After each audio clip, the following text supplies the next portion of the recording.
Continuamos con la séptima sesión Transición Justa con el conversatorio Dimensión Social de la Transición Energética. ¿Cuál es el futuro de las regiones productoras y el mercado laboral? Invitamos a nuestros panelistas. Nuestro primer invitado es el doctor Eduardo Uribe Botero, director de Sostenibilidad del Grupo Energía de Bogotá.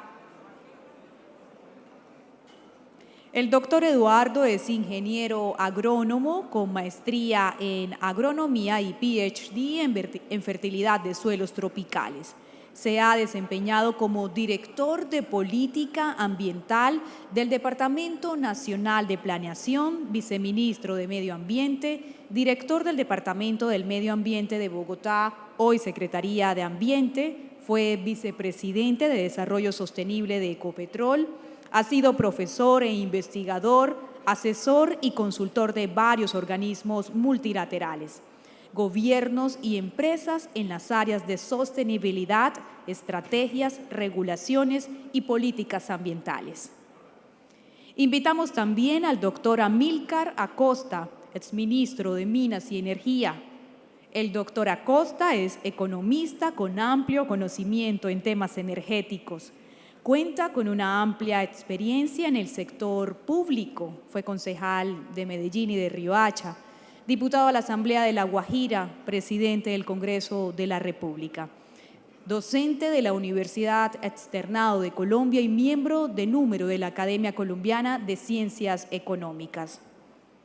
Invitamos también al doctor Mauricio Rubiano Bello, director de Derechos Fundamentales del Ministerio de Trabajo. Es administrador de empresas con maestría en Derecho en Políticas Laborales y Globalización del Colegio de Ciencias de Berlín y la Universidad de Kassel en Alemania. Fue consultor externo en la OIT, asesor consejero técnico en la Conferencia Internacional del Trabajo 2018 y 2019, entre otras importantes asignaciones en la materia. Invitamos al doctor Alejandro Ospina Angarita, presidente de la Unión de Trabajadores de la Industria Petrolera y Energética de Colombia. Es ingeniero de petróleos con maestría en gestión en la industria de los hidrocarburos y especialización en alta gerencia, con más de 26 años de experiencia laboral en la industria petrolera, tanto en el sector público como en el sector privado. Modera este conversatorio Noora Celedón, periodista de La Silla Vacía. Noora estudió periodismo en la Universidad Pontificia Bolivariana, fue corresponsal de El Tiempo en Bucaramanga, cubre temas económicos desde 2010. Inicialmente en el diario Vanguardia Liberal y después en el diario Portafolio, donde también fue la coordinadora editorial de la revista Portafolio. Bienvenidos.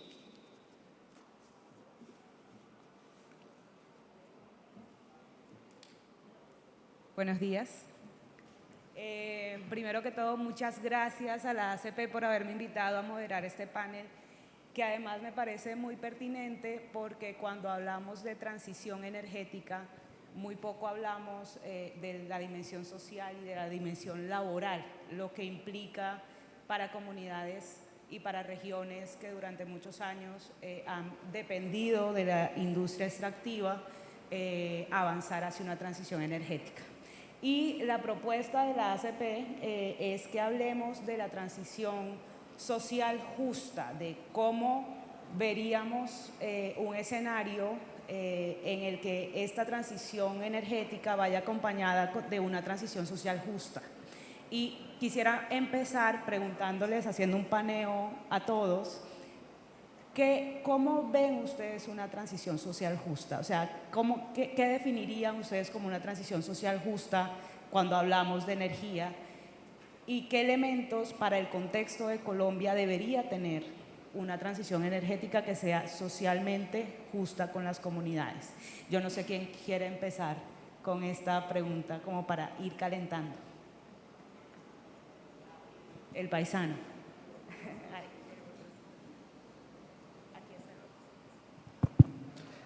Bueno, muy complacido en compartir con todos ustedes este escenario. Gracias a la invitación del doctor Lloreda. y de la asociación. Este concepto de la transición energética justa no es nuevo. Data desde los años 70, cuando se dio la que yo denomino la segunda transición, porque todo el mundo habla de la transición energética. Yo creo que estamos en la tercera transición energética, pero bueno, no tengo tiempo para decirles por qué. En esa segunda transición energética se empezó a dar, especialmente en Europa, el cierre de minas de carbón, y esto provocó, como era obvio, cesación laboral de muchos de quienes estaban vinculados a esa actividad, y esto dio lugar a que se gestara el concepto de transición justa.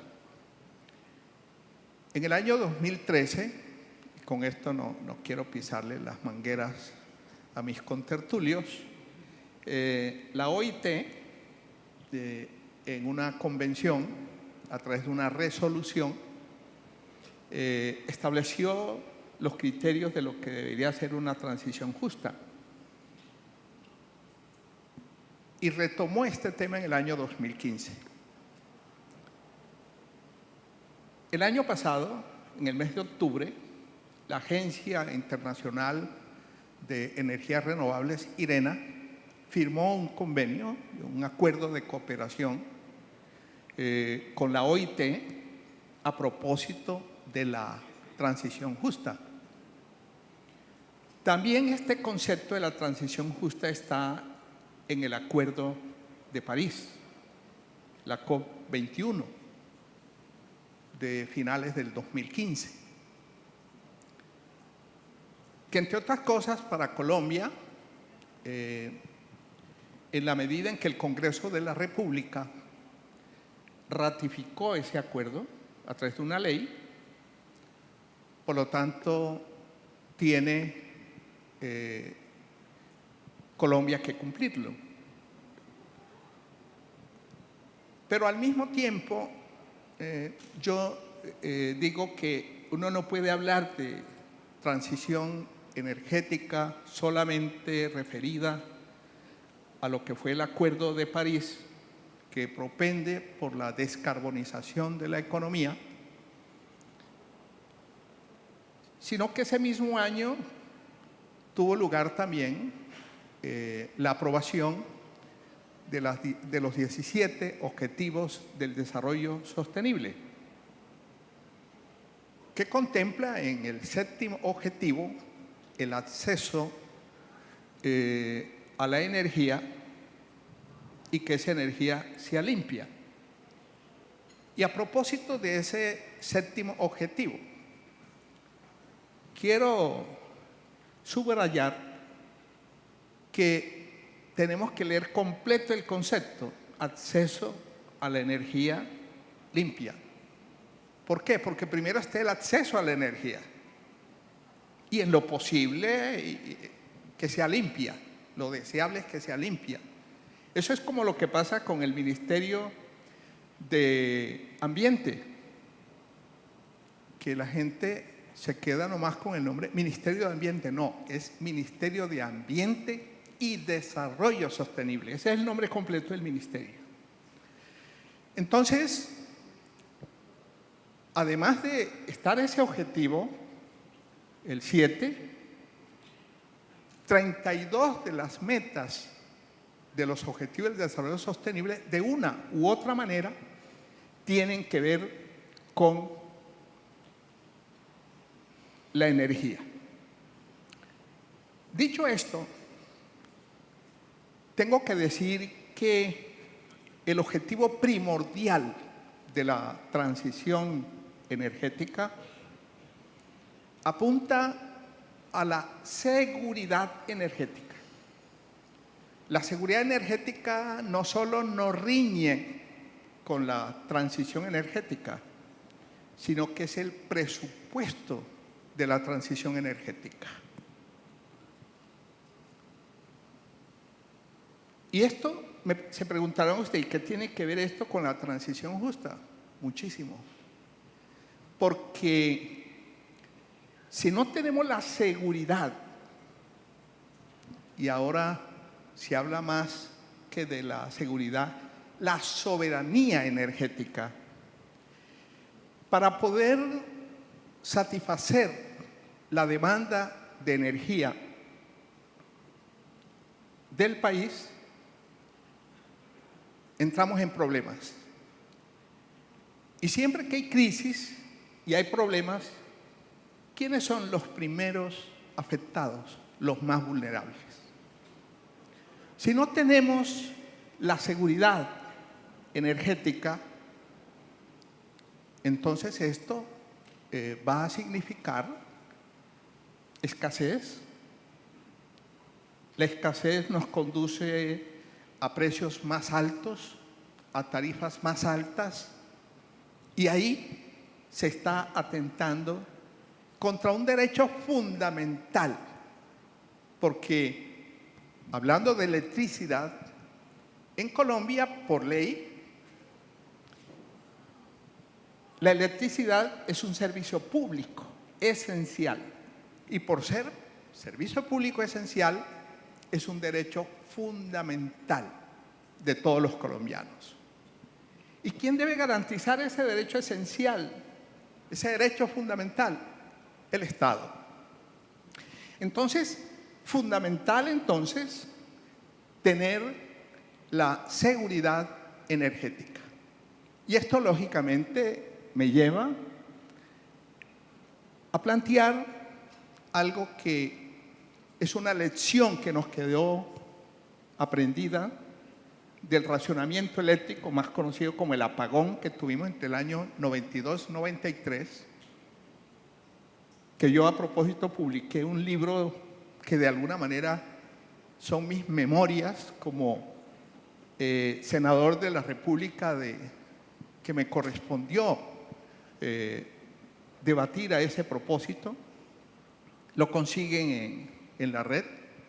Se llama Del racionamiento eléctrico al racionamiento moral. Ya termino.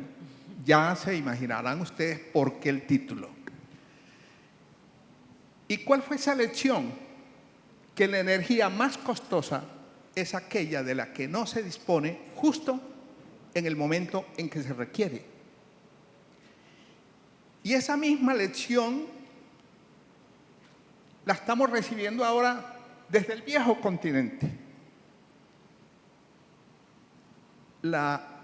El detonante de esa crisis energética global, como la llamo yo, en la que estamos, fue en España.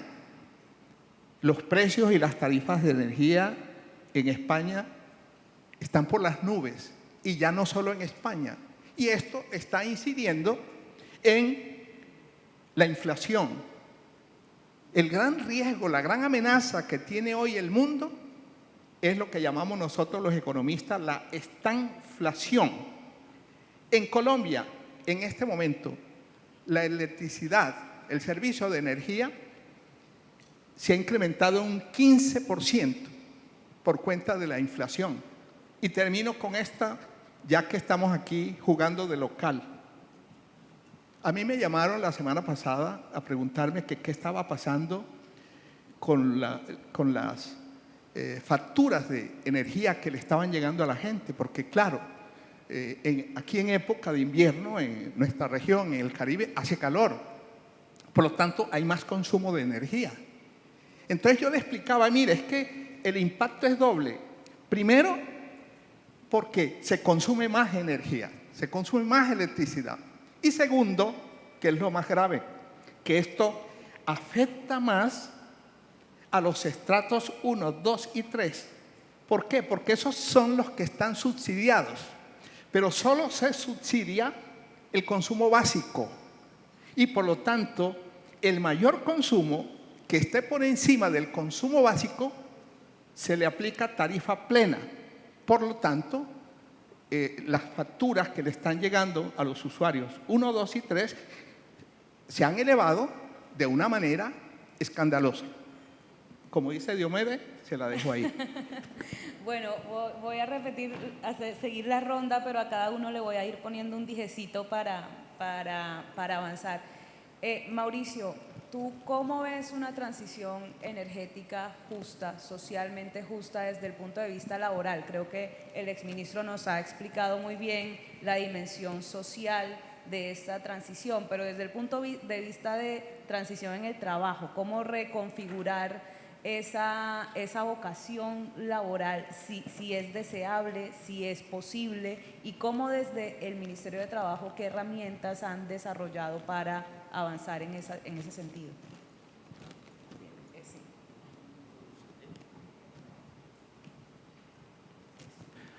Bueno, en primer lugar, muchísimas gracias, apreciada Nora, por este espacio y por supuesto que hablar después del doctor Amílcar pues, es un desafío. Pero quiero agradecerles en nombre del Ministerio de Trabajo. Aquí estuvo nuestro ministro de Minas, lo acompañamos ayer, estuvo el Ministerio de Ambiente. Y quiero decirles también, permítame transmitir ese mensaje a las empresas, al sector. Aquí está el Ministerio de Trabajo. El Ministerio de Trabajo los acompaña con todo su compromiso, pero además su capacidad administrativa. Ese mensaje no es solo mío.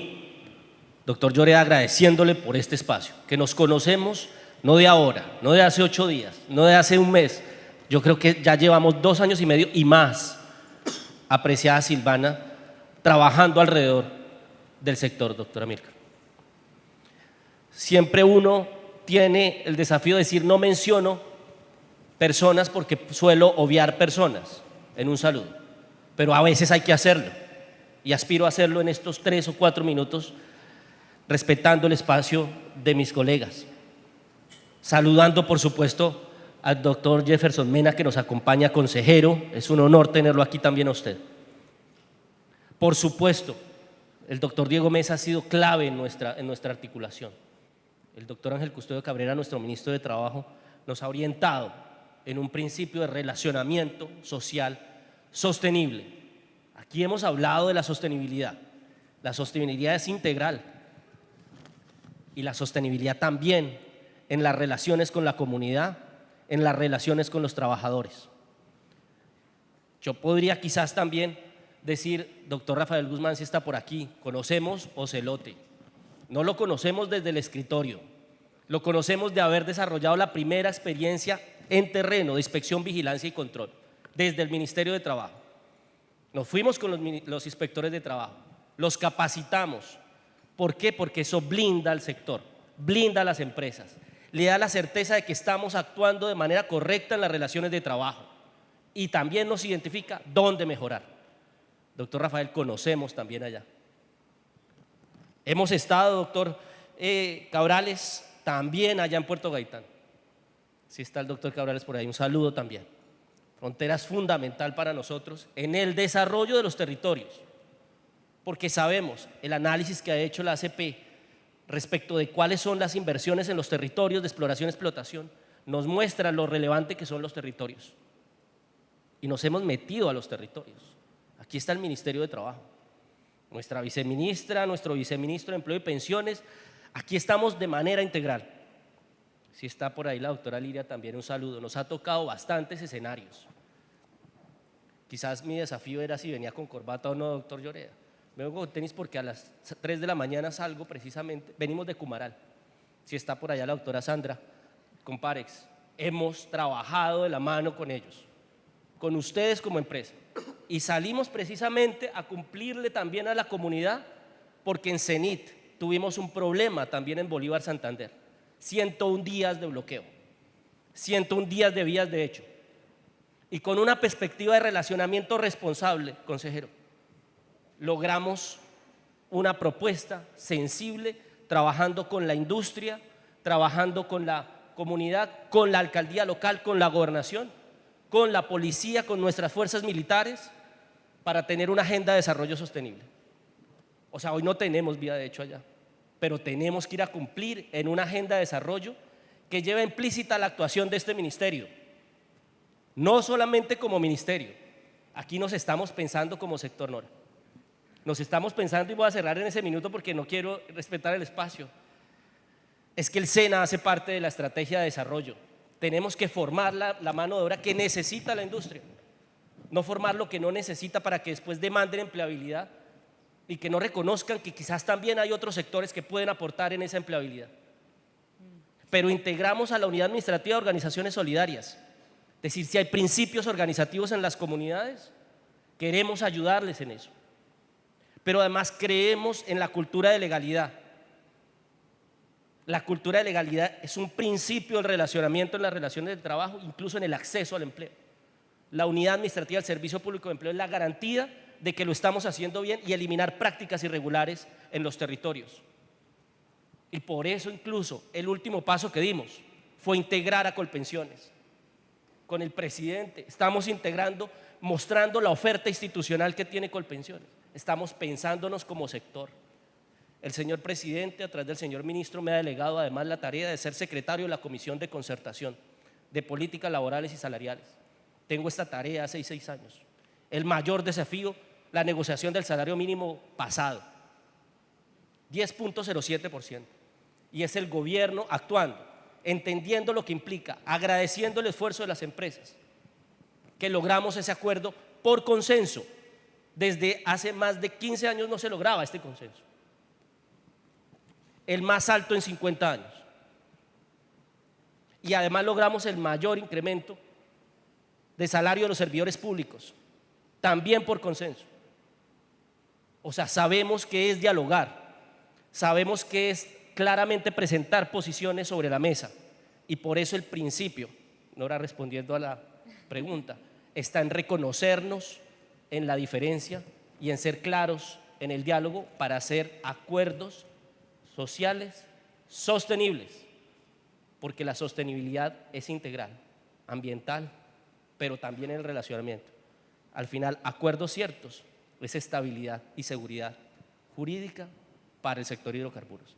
A hidrocarburos es desarrollo, y este es el elemento fundamental en cualquier escenario de transición, porque el desarrollo se blinda por las comunidades, y ahí las empresas, las autoridades locales y las comunidades son un todo, y ahí está el Ministerio de Trabajo.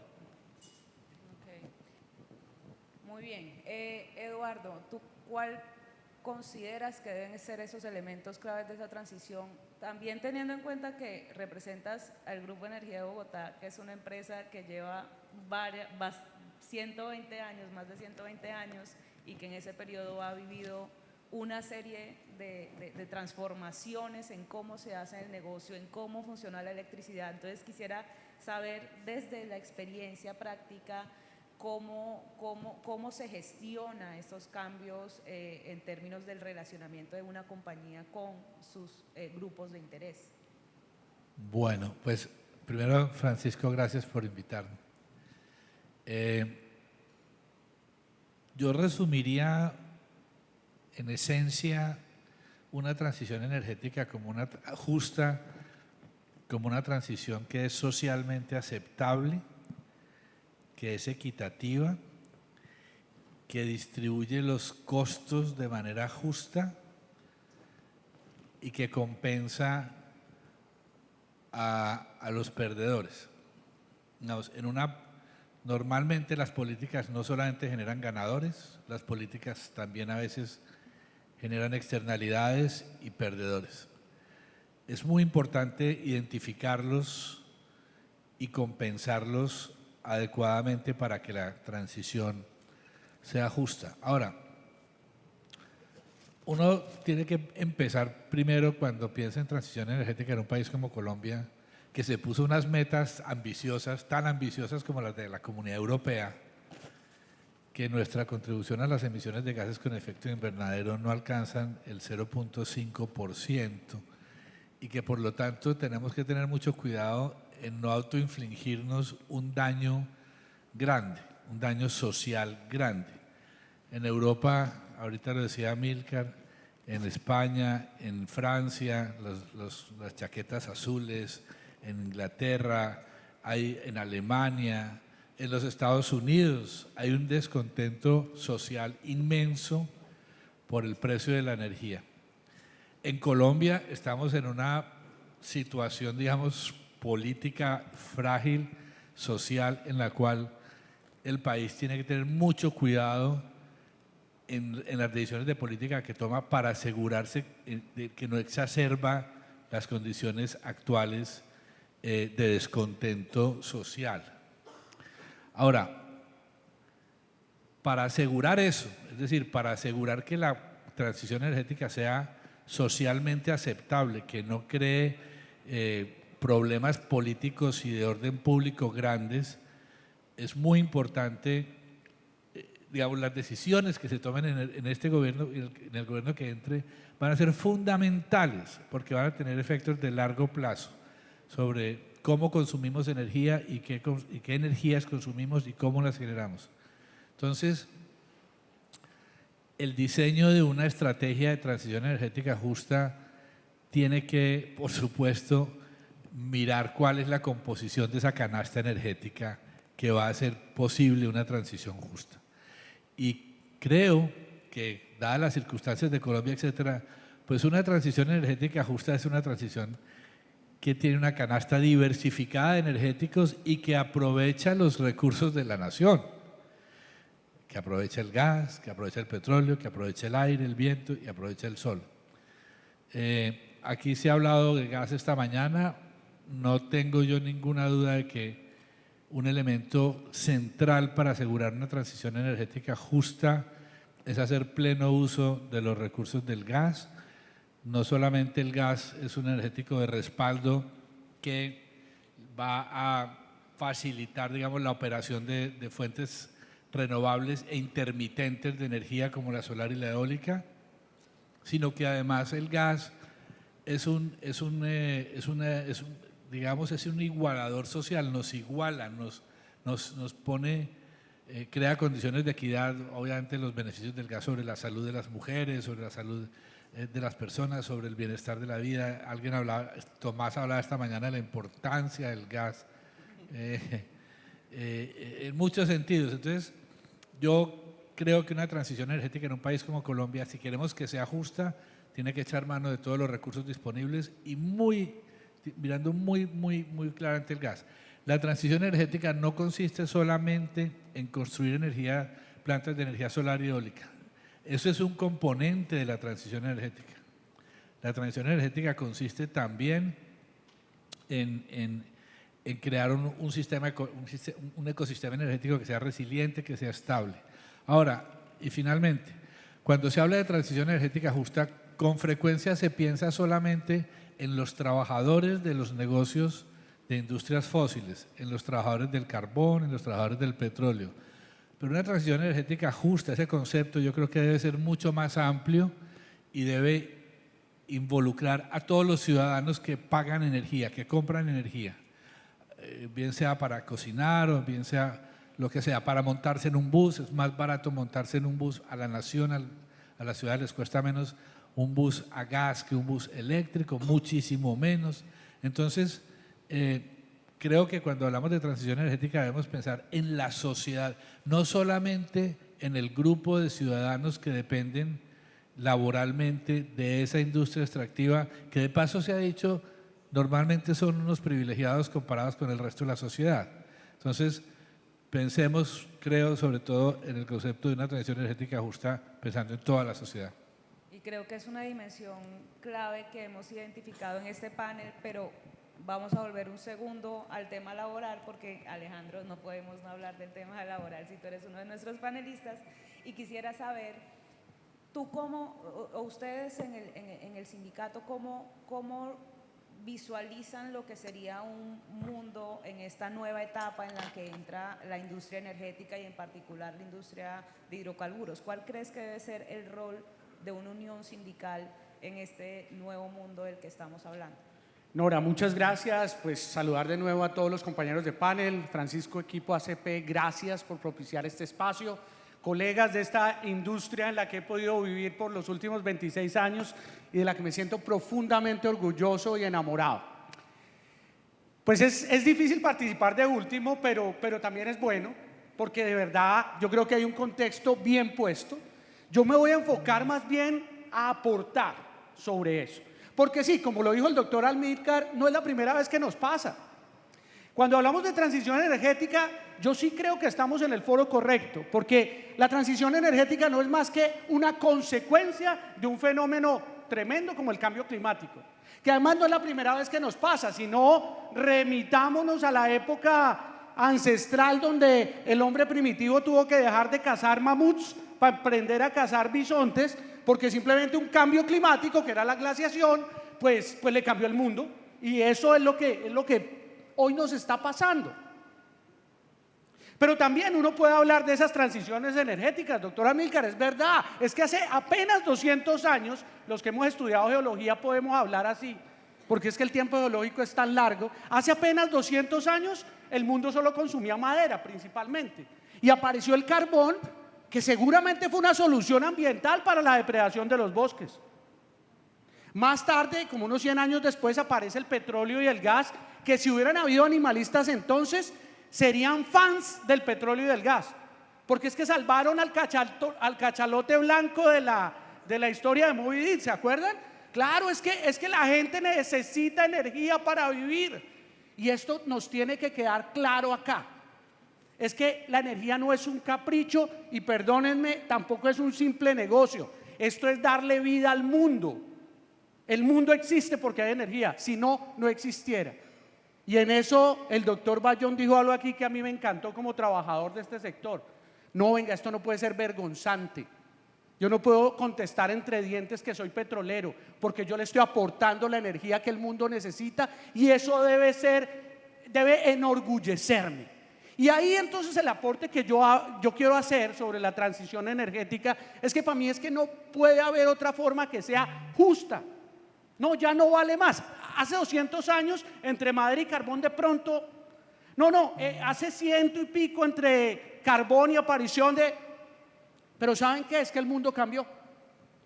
Hoy ya no somos los hombres bueyes de los que hablaron los padres de la administración hace 200 años, que lo único que teníamos era la fuerza física para empeñar, y nos teníamos como clase que organizar para defendernos de un patrón que se hacía representar por un hombre con látigo al cinto. Esas eran las relaciones laborales de 1820 en Inglaterra, cuando nace todo este cuento. Pero quiero decirles, el primer aporte es que es necesario cambiar nuestro modelo de relacionamiento. Porque si esto de la sostenibilidad se convierte en otra moda, si se pone de moda que nuestras compañías nombren CSO, ¿no? El Chief Sustainability Officer, entonces pues, y se queda ahí, saben que no lo vamos a lograr, y vamos es más bien a desaparecer. Porque también quiero decir algo contundente en este escenario. Nosotros podemos tener la razón, pero nos pueden acabar el próximo 7 de agosto o más adelantico, si socialmente se sigue generando la matriz de opinión adversa que tenemos. A los británicos les explicaron millones de veces por qué no les convenía el Brexit, pero lo votaron. Y en esto sí tenemos que ser clariticos. Y por eso, entonces mi propuesta es, hay que cambiar el modelo de relacionamiento. Y me conecto con el mundo del trabajo. Por 200 años hemos tenido un modelo de relacionamiento laboral basado en el marxismo, y la mayoría de los que están aquí me dicen, no, sí, pero esos son los que están por allá en otro lado, pero yo no. Déjenme hacerles una pregunta, ¿cuántos trabajadores hay acá? ¿Puede levantar su mano? ¿Trabajadores? Los otros no trabajan, oye, arrepiéntanse, hay que trabajar. Bueno, seguramente la gran mayoría somos trabajadores, habrá aquí empresarios, dueños de empresas, bueno, no sé. Quiero preguntar, ¿cuántos están afiliados a un sindicato? Eso puede dar pena a veces, pero si usted está afiliado a un sindicato, yo estoy levante la mano. tratando de montar sin trasilla, pero ya casi. Está bien. ¿Qué quiero hacer con esto? Si no transformamos el modelo de relacionamiento, no logramos hacer una transición justa. Si seguimos viéndonos como el tripartismo del que habla la OIT, y que hay convenios y que Colombia los ha suscrito, pero que seguimos viendo la relación laboral como un ring de boxeo, en el que el empleador es un pugil, el empleado es otro, y el gobierno está ahí para decir, venga, uno no se pega de la cintura para abajo, no se pega por la espalda, no se agarra, no se muerde, pero el nombre del juego es, dele la jeta al otro, perdón lo castizo. Pero si seguimos en ese modelo de relación, en el trabajo y en la sociedad, no lo logramos. Y por eso UTIPEC es una organización sindical del sector de los hidrocarburos que se ha permitido desafiar ese paradigma. Hace 11 años nacimos de una coyuntura donde un sindicato que no nos representaba a los trabajadores de la compañía para la que trabajamos, casi quiebra la compañía, casi nos deja sin empleo. Y dijimos que ¿cómo? No más secuestro de nuestra vocería. Y lo que hicimos fue salir de la comodidad, del poquito de vergüenza que nos daba en esa época, decir, oiga, yo a estas alturas del partido, y es que haber estudiado tanto para ser sindicalista, pero si no lo hacemos y si no ejercemos una ciudadanía activa y real, no vamos a lograr sostenibilidad. Y nos propusimos hacerlo, cambiando el paradigma del ring de boxeo por uno donde nos sentamos del mismo lado de la mesa y donde nos persuadimos, asumimos el liderazgo de los trabajadores para decirle al empleador, ¿sabe qué? Es que el mejor negocio es que a los dos nos vaya bien. Y por eso los dos nos vamos a sentar del mismo lado de la mesa. Y los dos vamos a crear valor, no solamente financiero, social y ambiental. Eso se llama sostenibilidad. Si desde esa perspectiva abordamos el reto de hacer esta nueva transición, que sí, como tú lo decías, no es solamente dejar de usar combustibles fósiles, tiene que ver con uso racional de la energía, tiene que ver con el desarrollo tecnológico, como el que planteaba el doctor Bayón aquí, que tiene que ver con la compensación en el tema de la captura del CO2 a través de nuestros bosques, pero si eso no lo hacemos desde un nuevo paradigma de relacionamiento, creo que nos quedamos en buenas intenciones. Y creo que me das la patica además de ir para ir a conformar mi sindicato, pero además para preguntarle a Eduardo sobre esto que acaba de decir Alejandro, y es el modelo de relacionamiento. ¿Qué crees que se debe transformar o qué crees que debería cambiar en cuanto al modelo de relacionamiento? Y además la pregunta es muy pensando en que el portafolio de proyectos energéticos que tiene el grupo es amplio y a veces se tiende a pensar que con las energías renovables pues todo es paz, armonía, no hay conflicto, y no siempre es así. Entonces, desde ese punto de vista, ¿tú qué crees que debería ajustarse en esos modelos de relacionamiento? Nosotros hemos hecho cerca de 150 consultas previas en La Guajira y nos faltan 100 para construir la línea de transmisión que saca las energías eólicas, los 2 megas que hay allá, eólicos y solares, y conectarlos con la red, con el Sistema Integrado Nacional. Esa experiencia de 150 consultas previas, que son miles de reuniones con comunidades étnicas diversas, porque uno piensa que, y Almícar lo sabe, La Guajira es diversa. La Guajira, los pueblos indígenas de La Guajira, incluso dentro de los mismos Wayuu, incluso dentro de los hay diversidades y hay conflictos entre ellos también, grandes.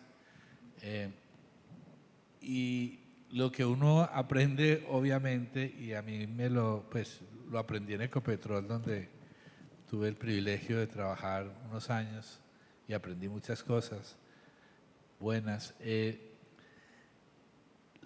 que el respeto en la comunicación es la clave, y lograr en el relacionamiento con los actores locales, con las comunidades, con los gobiernos locales, con organizaciones sociales de muy diverso tipo, construir una relación, digámoslo, voy a usar una palabra humana, igualitaria, respetuosa, mirarse a los ojos con el otro y al mismo nivel construir y buscar soluciones. Creo que el respeto es la manera, si se quiere el afecto, el reconocimiento de la diversidad, la valoración de la diversidad de lo que hay en este territorio de Colombia, que es inmensamente maravilloso y grande en diversidad, y también la transparencia en la comunicación.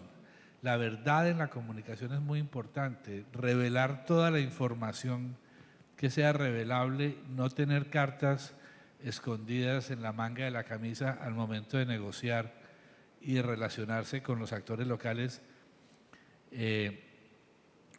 Ya ustedes lo han visto, una licencia ambiental no garantiza nada.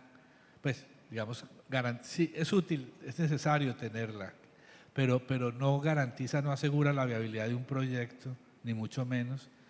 La licencia social es clave y esa licencia social se gana, como les digo, con una conversación transparente, genuina, respetuosa, afectuosa, que reconozca el valor del otro. Creo que, y eso lo tenemos que aprender y no es fácil de aprender. Hay una cultura en las empresas histórica, voy a usar una palabra también fuerte, de matoneo, de llegar allá, sobornar a la gente en las consultas previas, hacer manipulaciones politiqueritas locales para abrirle camino a los proyectos. Ese tipo de cosas han ocurrido, se dan y no sirven. En el largo plazo no generan beneficios, todo eso se devuelve, todo eso termina haciendo mucho daño. Entonces creo que en el Colombia se habla mucho, y perdóname me prolongo, que es que las consultas previas y que es que el diálogo con las comunidades es muy complicado, pero yo creo que las empresas también debemos mirarnos a nosotros mismos y decir, bueno, sí, hay unos problemas legales que permiten que haya cierto oportunismo, intervenciones indebidas en estos procesos de consulta, todo eso puede ser verdad, pero creo que las empresas debemos siempre también mirarnos a nuestro interior y decir, bueno, ¿estoy haciendo yo esto bien? ¿Estoy siendo justo? ¿Estoy siendo transparente? ¿Estoy siendo legítimo? ¿Tengo los equipos técnicos educados para pensar con apertura frente a culturas diferentes? Creo que en esencia, y resumo otra vez, creo que el respeto en la relación es la clave. Mauricio, yo quisiera saber si quieres agregar algo a este listado de cosas, porque además en la Comisión de Concertación de Políticas Salariales me imagino que te enfrentarás a muchos de estos debates de cómo, hasta qué punto ceder, hasta qué punto puedo negociar y de qué manera puedo ponerme en los zapatos del otro a la hora de hacer una concertación. Sí, se llegan más acuerdos de los que se conocen. Yo creo que el tema de la comunicación es saber contar lo que hacemos. Frente a tu comentario, llegan a mucho más acuerdos de los que se conocen. El ejemplo concreto es este de salario mínimo. La gente piensa que negociamos solamente el salario mínimo. 5 acuerdos están involucrados allí. Proteger la capacidad adquisitiva, analizar el tema de pensiones, cumplir con lo dispuesto en el plan de desarrollo respecto de desindexar ciertos regulados. Por eso me sumo, doctor Eduardo, a su mensaje. La comunicación es la clave, esa comunicación sincera. Ustedes tienen como empresarios mucho más temas complejos en los cuales pensar. A ustedes les toca pensarse en qué hacer después de pospandemia, en la sostenibilidad del consumo. A ustedes les toca pensarse en la reactivación económica y cómo hacer para que esa la devaluación del peso no siga afectando los diferentes procesos económicos. A ustedes les toca pensarse en qué hacer con la afectación por vías de hecho. Cada afectación puede estar afectando no solamente la producción, sino quizás también la posibilidad de mantener equipos. Solo prender un equipo después de una suspensión puede significar volver a reinvertir en ese equipo, por lo que implica su falta de producción. Y por eso es que para nosotros es fundamental ese enfoque, doctor Eduardo, el relacionamiento honesto, Nora. Y me van a preguntar si esto es una idea. Yo les quiero decir que es una realidad. Y es una realidad básicamente porque en estos últimos 4 meses, mejor, voy a poner el año, en Ortega, Tolima, duró 3 meses esa vía de hecho. En Villavieja, quienes tienen allí, porque estuvimos allá, 33 días. En Bolívar, Santander duró 110 días. En Cantagallo, hace poco, 28 días. Venimos de Cumaral. Y les puedo decir que hemos estado en alrededor de 60 municipios y más de 450 espacios yendo directamente a plantear esto que usted acaba de decir, doctor Eduardo. el diálogo sincero, y lo resumo de esta manera: el comité de empleo en el Magdalena Medio lo estamos de manera integral tratando de llevar como una experiencia significativa, donde se respetan, y era un escenario complejo, y lo vamos a llevar a Puerto Wilches, y lo vamos a llevar seguramente a Córdoba, y seguramente a Castilla también. Luego hay unas experiencias concretas donde el principio del relacionamiento, que no implica solamente llegar en una camioneta blanca a saludar de pronto a alguna persona en la comunidad, sino hacerlo compromisos sostenibles en el tiempo, implican confianza, implican seguridad para el sector. Por eso ese diálogo, doctor Eduardo, suscribo ese mensaje que usted nos ha enviado, ese diálogo honesto con acciones y resultados concretos. Y toma tiempo esa construcción de confianza y qué rápido se puede perder también, ¿no?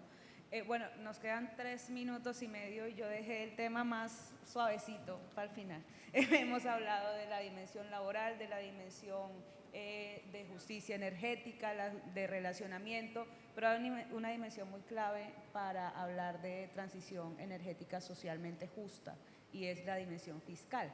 Y es, pues, y tiene que ver con el hecho de que lograr que en términos de una transición energética se logre el acceso del que usted hablaba al principio, de la energía barata a mucha gente, implica una inversión fiscal. Y ya estamos viendo que estamos teniendo en este momento una serie de problemas con el Fondo de Estabilización de Precios de la Gasolina, con un déficit fiscal creciente.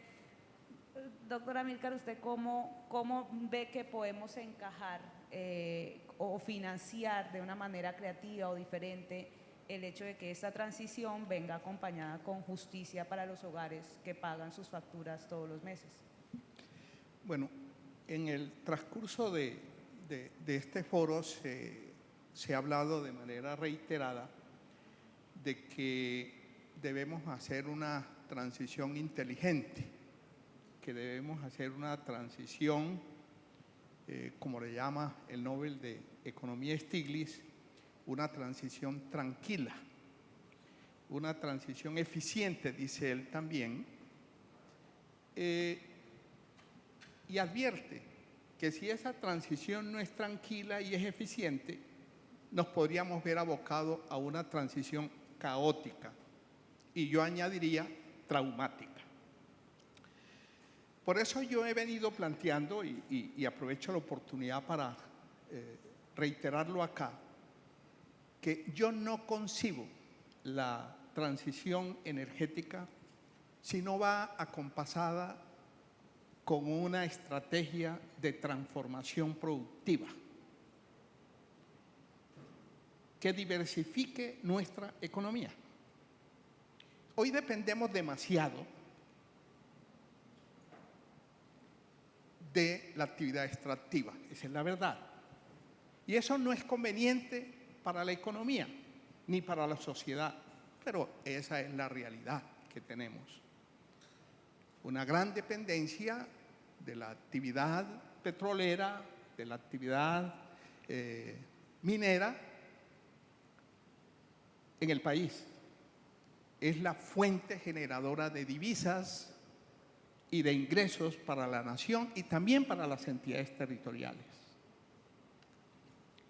Luego, es fundamental, y el desarrollo económico del país no podrá ser sostenible con el actual modelo económico que tenemos, dependiente, reitero, demasiado con respecto a la actividad extractiva. Tenemos que diversificar nuestra economía. Pero claro, y lo acaba de decir Lula recientemente, mientras no tengamos energías renovables, tenemos que echar mano de la energía de la cual disponemos.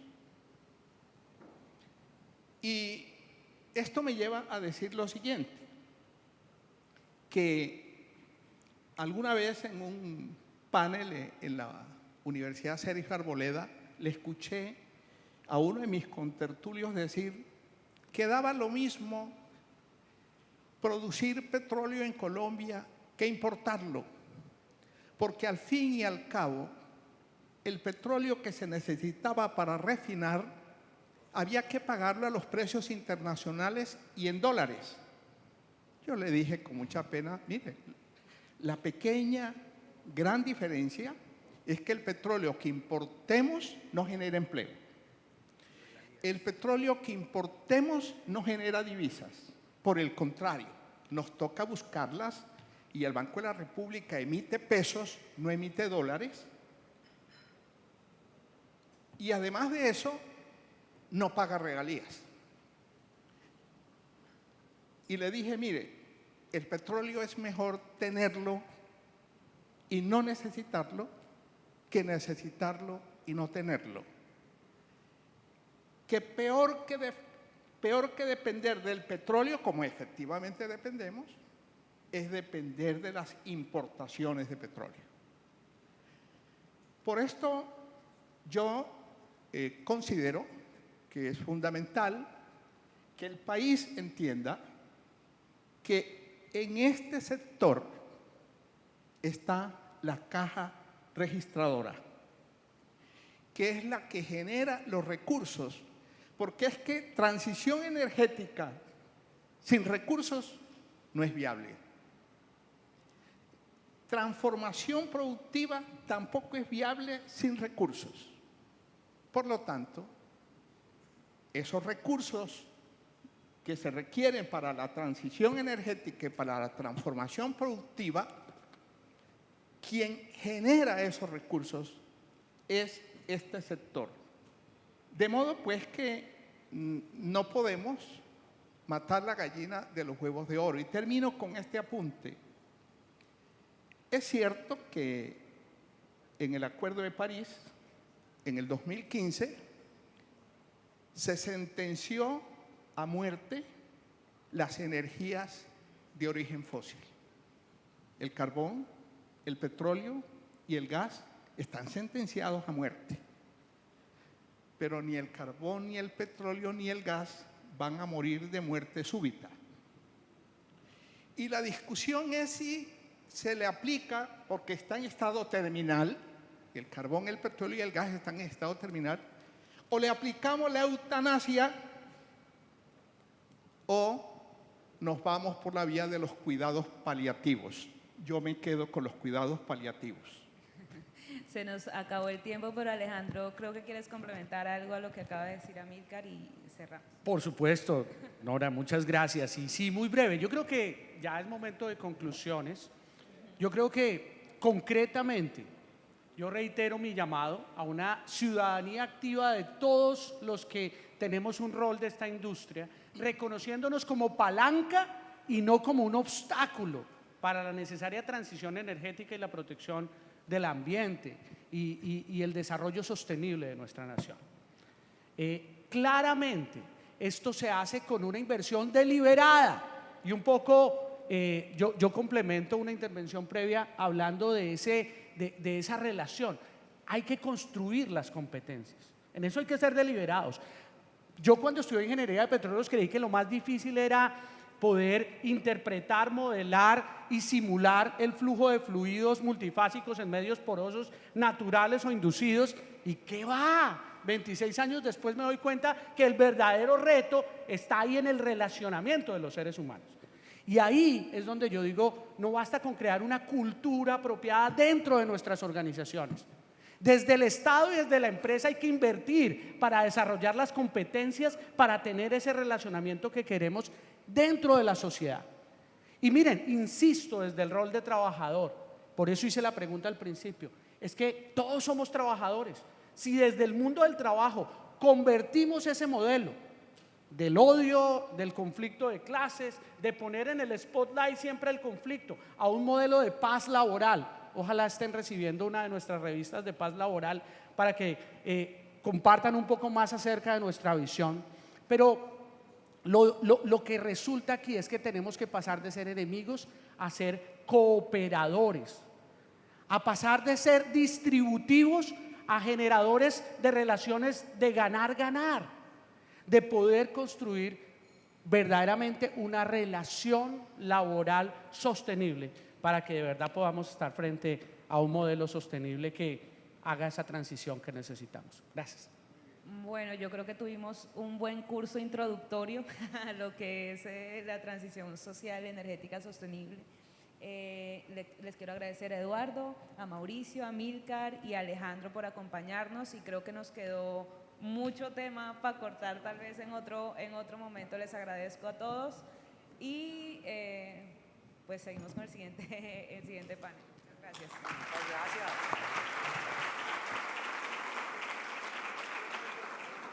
Gracias a nuestros panelistas. A continuación damos inicio a la sesión sobre derechos humanos. Invitamos a los panelistas Jefferson Mena Sánchez, consejero presidencial para los derechos humanos y asuntos internacionales. El doctor Mena es graduado con honores en Relaciones Internacionales y Estudios Políticos de la Universidad Militar Nueva Granada, con máster en Gobierno y Gestión Pública y posgrados en Desarrollo Político Institucional, Diseño y Evaluación de Políticas Públicas y Gestión Pública. Cuenta con una experiencia de más de 20 años recorriendo las regiones de Colombia, buscando consensos con las diferentes comunidades, lo que le ha permitido entender la dinámica social del país. Nuestra segunda invitada es María Alejandra Quintero. Es investigadora del Instituto de Estudios Interculturales de la Universidad Javeriana de Cali. Es politóloga y tiene un máster en Derechos Humanos y Cultura de Paz de la Pontificia Universidad Javeriana de Cali. Coordina la alianza del instituto con Ecopetrol para el relacionamiento de la empresa con el entorno de su regional Magdalena Medio. Es profesora de la Facultad de Humanidades y Ciencias Sociales de la misma universidad. Invitamos a Luis Polo, director de Repsol Colombia. Es ingeniero de minas de la Universidad Politécnica de Madrid, con maestría en Administración de Empresas. Se ha desempeñado como director de actividades de producción y desarrollo de Repsol en Colombia, Venezuela, Libia, Trinidad y Tobago y España. Andrés Hernández, director del área de conducta empresarial, responsable de la Fundación Ideas para la Paz. Es ingeniero civil de la Universidad de los Andes, con especialización en Administración y Planificación del Desarrollo Regional de la misma universidad y maestría en Ciencias Económicas y Administrativas. Cuenta con amplia experiencia desarrollando estrategias de integración de sostenibilidad y conducta responsable en grandes empresas, pymes y gremios empresariales en diferentes sectores productivos. Ha participado y contribuido a la construcción de políticas públicas sobre empresas y derechos humanos en diferentes países de la región. El moderador de este conversatorio es Ángelo Montilla, coordinador de viabilidad operacional de la ACP. Es politólogo con maestría en Gobierno y Asuntos Públicos, con experiencia en el sector público y privado, en formulación, seguimiento y evaluación de política pública en seguridad y derechos humanos, así como en programas de responsabilidad social empresarial y gestión gremial. Docente universitario en gestión pública. Sean todos bienvenidos. Aló, ¿ya me escuchan? Bueno, muchas gracias a todos, a los panelistas especialmente por acompañarnos en este espacio. A ustedes también, por supuesto, muchas gracias por estar acá a esta hora. Sabemos un poco que ya el estómago empieza a gritar, pero vale la pena, digamos, hablar de estos temas, vale la pena poner en la agenda los derechos humanos, sobre todo en un escenario en donde comúnmente hablar de derechos humanos a veces resulta un poco difícil. Y por otro lado, finalmente también contento por volvernos a encontrar de manera presencial y especialmente sin tapabocas, porque eso también nos tiene un poco difícil y complicada la interacción. Bien, nosotros a lo largo de este foro hemos venido hablando de transición, hemos venido hablando de sostenibilidad y muchos apellidos han venido saliéndole, digamos, a estos temas, ¿no? Entonces, ayer el doctor Cabrales nos hablaba de transición ordenada, en el panel pasado estábamos hablando de transición justa. Yo quisiera agregar un tercer apellido, si ustedes me lo permiten, y es una transición con enfoque de derechos humanos. Y esto por varias razones. La primera especialmente porque, así como el ministro lo mencionaba ayer, cuando hablamos de transición, básicamente estamos hablando de seguridad energética. Sin seguridad energética no hay transición. Y cuando hablamos de seguridad energética, pues al final estamos hablando de bienestar de las comunidades en donde nosotros operamos, de bienestar de los territorios y de bienestar, digamos, al final, pues de todos los colombianos. Segundo, hay los territorios en los que nosotros operamos, y ustedes lo entienden perfectamente bien, son territorios complejos. Son territorios donde hay violencia, hay actores armados, hay en algunos cultivos ilícitos, debilidades institucionales, y todo este conjunto, digamos, de situaciones pues hacen al final que la viabilidad de las operaciones y que la presencia de la industria en ciertos espacios sea complicada. De manera que hay unos retos importantes. Tercero, si a este escenario le sumamos o ponemos en peligro más bien la seguridad energética, pues el aumento de los riesgos en violaciones a derechos humanos, no solo de las comunidades donde operamos, sino también de la propia industria, pues aumenta, naturalmente. Y cuarto, es un elemento que quisiera discutir ahora con ustedes. Hay estándares internacionales, todos los conocemos. Hay estándares internacionales, el mercado además está premiando, digamos, conductas empresariales responsables en este sentido y naturalmente pues esto es algo de lo cual nosotros no podemos apartarnos. En todos estos retos uno ve entonces como varias cosas y es cómo aterrizar todo esto de lo que estamos hablando a cosas concretas, a operatividad concreta. Y eso es una discusión que los sociales generalmente tenemos con los ingenieros y es cómo lo medimos. Y yo en lo personal a veces digo, no sé, tampoco, porque es difícil. Pero para eso hay estándares y para eso estamos, digamos, justamente propiciando este tipo de discusiones, para aterrizar esto de derechos humanos en la operación como tal. En ese sentido, quisiera hacer una primera pregunta para todos, y es, ¿cómo desde su expertise y desde su posición, digamos, profesional, cómo ven esos retos en materia de derechos humanos en el marco de una transición energética? ¿Cómo ven, digamos, estas posibilidades que el mercado también está premiando en un marco de transición energética, en un marco de sostenibilidad, respetando y promocionando los derechos humanos? Si ustedes me lo permiten, dado estos temas, quisiera empezar por la izquierda. Doctor Polo. A ver, esto...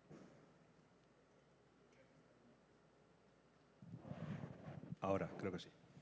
Bueno, lo primero, quería agradecer a la ACP, a Francisco, la invitación que nos ha hecho a Repsol, en general y a mí en particular, para poder bueno, pues conversar un poco sobre los temas de derechos humanos el día de hoy. Muchísimas gracias. Yo soy nuevo en el país, acabo de llegar, llevo 2 meses, o sea que para mí todo esto es insumo, ¿no? Todo esto es insumo lo que estoy escuchando. Pero bueno, gracias de nuevo.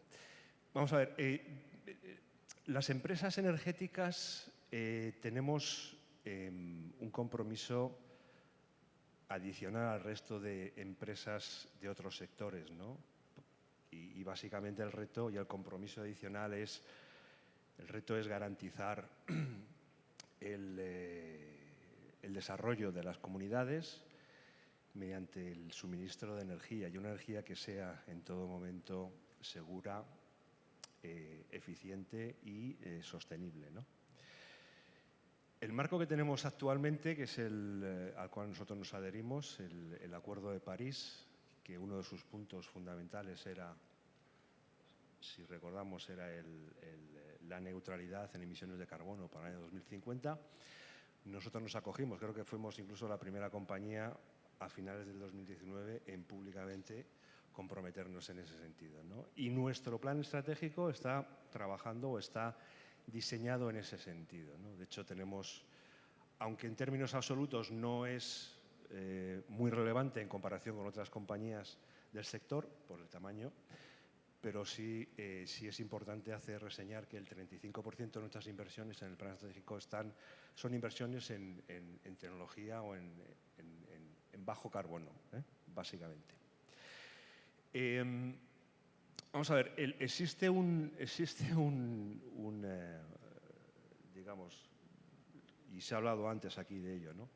El consenso de que la transición energética es básicamente decir, oye, nos olvidamos de los combustibles fósiles y nos movemos hacia energías renovables, ¿no? Y eso está muy bien, ¿no? Y al final todos tenemos que apuntar a que el año 2050 pues que tengamos un planeta mucho mejor, con una temperatura más controlada, etcétera, etcétera. Pero hay un proceso de transición. Y nosotros, las empresas energéticas, nuestra obligación es garantizar el suministro de energía a todas las comunidades. Y ya no hablo aquí en concreto de lo que es el mundo desarrollado, sino en países en vías de desarrollo y sobre todo en comunidades, digamos, pues que a lo mejor de difícil acceso, ¿no? Y eso, al final, es importante garantizar en este periodo transitorio y con todo el esfuerzo que se está poniendo por parte de todas las compañías y con objeto de que las comunidades se desarrollen adecuadamente, hay que garantizar el abastecimiento y hay que garantizar un precio razonable de la energía, vamos, de la energía en este caso, ¿no? Yo sí os puedo contar que en España, pues en mi país, al margen de lo que está ocurriendo ahora, el conflicto entre Rusia y Ucrania, lo que sí es cierto es que tras la pandemia pues hubo una subida importante del consumo y la gente en España es que no llega a final de mes porque la energía es absolutamente devastadora, ¿no? El coste de la energía, ¿no? Ahora mismo pues se ha visto más aumentado, ¿no? Y vemos pues que, en fin, hay un conflicto relevante sin duda y tenemos los precios del crudo que tenemos, ¿no? De alguna manera, si la energía en la que estamos trabajando las empresas que nos dedicamos a la extracción de combustibles fósiles no soporta ese gap que puede existir en un momento adecuado, pues nos vemos en situaciones en las que ya se ha comentado aquí, pues de inflación, de costes inasumibles, y ya no hablo solamente de la industria, sino en el día a día, la gente que está en su casa y el que tiene que encender la luz porque tiene que hacerlo, ¿no? Entonces, es importante que tengamos eso en cuenta. Yo creo que la ruta hacia el 2050 es clara. Yo creo que todo el mundo está concienciado de que el 2050 es un año tentativamente de emisiones netas cero y hacia ahí se está trabajando, pero no podemos descuidar lo que es desde ahora hasta entonces, ¿no? Y las energías fósiles, pues hoy por hoy, pues brindan su apoyo en una medida muy importante, ¿no? Simplemente lo digo a título anecdótico, ¿no? Porque lo ha mencionado antes el presidente de Ecopetrol, ¿no? Pero la situación que tenemos ahora mismo, por ejemplo, en España, que estamos trayendo gas de fracking de Estados Unidos y la conciencia general en la Unión Europea es que no se puede hacer fracking, pues dices, bueno, esto está muy bien, pero me está costando la energía 5 o 6 veces más de lo que a mí me costaría. Y España no es un país petrolero ni gasista, pero sí tiene cuencas con roca generadora de gas, arcillas, sobre las cuales se puede practicar este tipo de actividades, ¿no? Por tanto, yo creo que tenemos que ser un poquito más pragmáticos. Con ese horizonte del 2050, sin duda es importante, pero no pensar que es que de la noche a la mañana nos tenemos que olvidar de los combustibles fósiles y dedicarnos a la eólica, la hidráulica y todo este tipo de cosas. Bueno, muchas gracias. Gracias, doctor Polo. Seguridad energética, bienestar.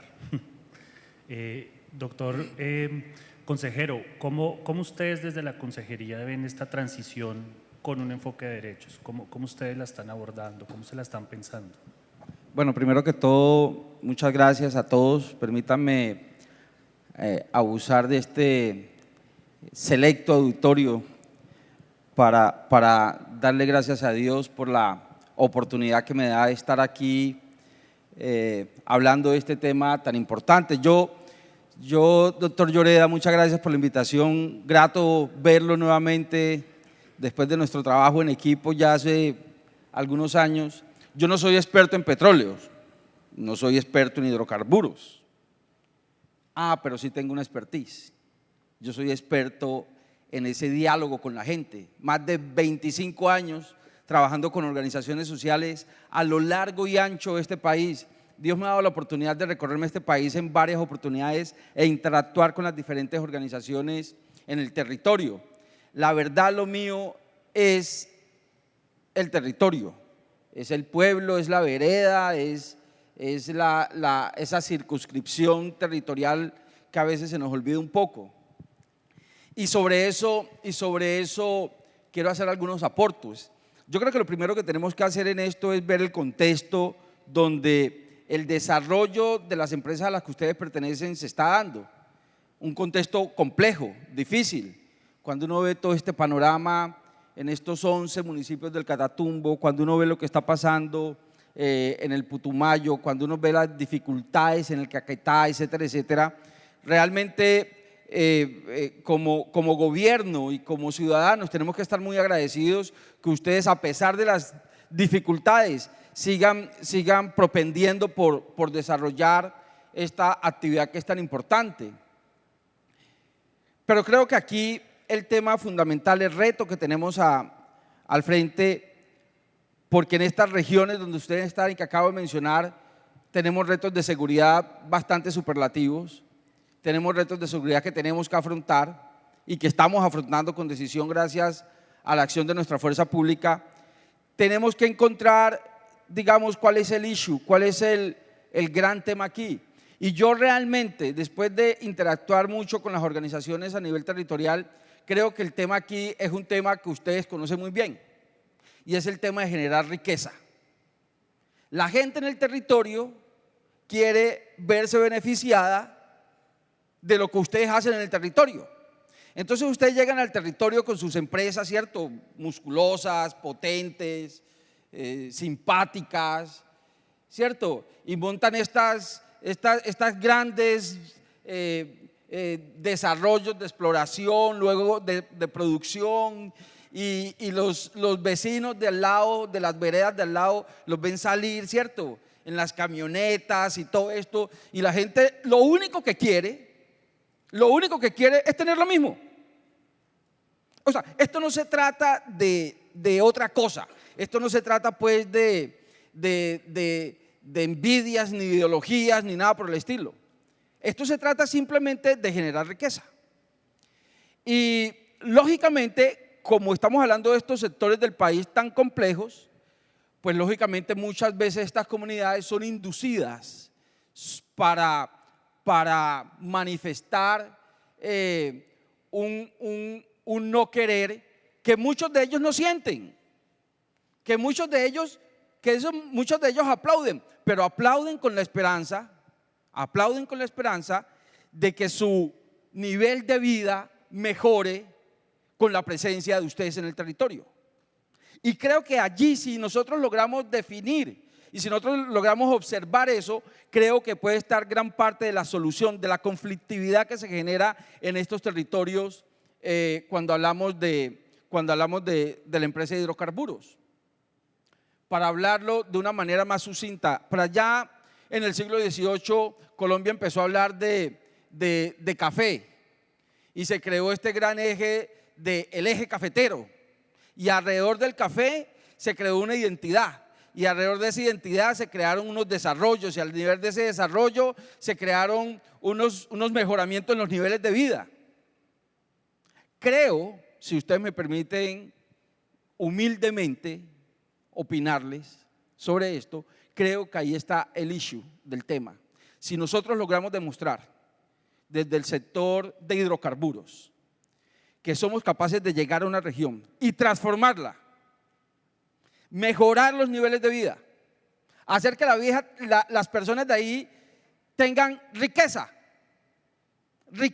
que nosotros podamos mostrar un modelo en una vereda donde sustancialmente se mejore las condiciones de vida allí, creo que le haremos un gran aporte al trabajo tan importante que ustedes desarrollan en el territorio. Y creo que con eso estaremos demostrando esa responsabilidad en los apegos de los derechos humanos que ustedes tanto trabajan. Entre otras cosas, creo también humildemente que ustedes son muy humildes. Porque yo veo en el territorio cuando viajo que en estos territorios ustedes desarrollan muchas actividades con la sociedad, que entonces que arreglan la escuela o hacen la escuela, entonces arreglan la vía o hacen la vía, pero creo que son tímidos al momento de mostrarlo. Y creo que esa timidez lleva a que no se vea el gran aporte que se está haciendo en cada una de las líneas con las que ustedes trabajan. Y a mí, la verdad, yo me siento incómodo hablar de derechos humanos con empresarios, porque eso es como enseñar al papá a ser hijos.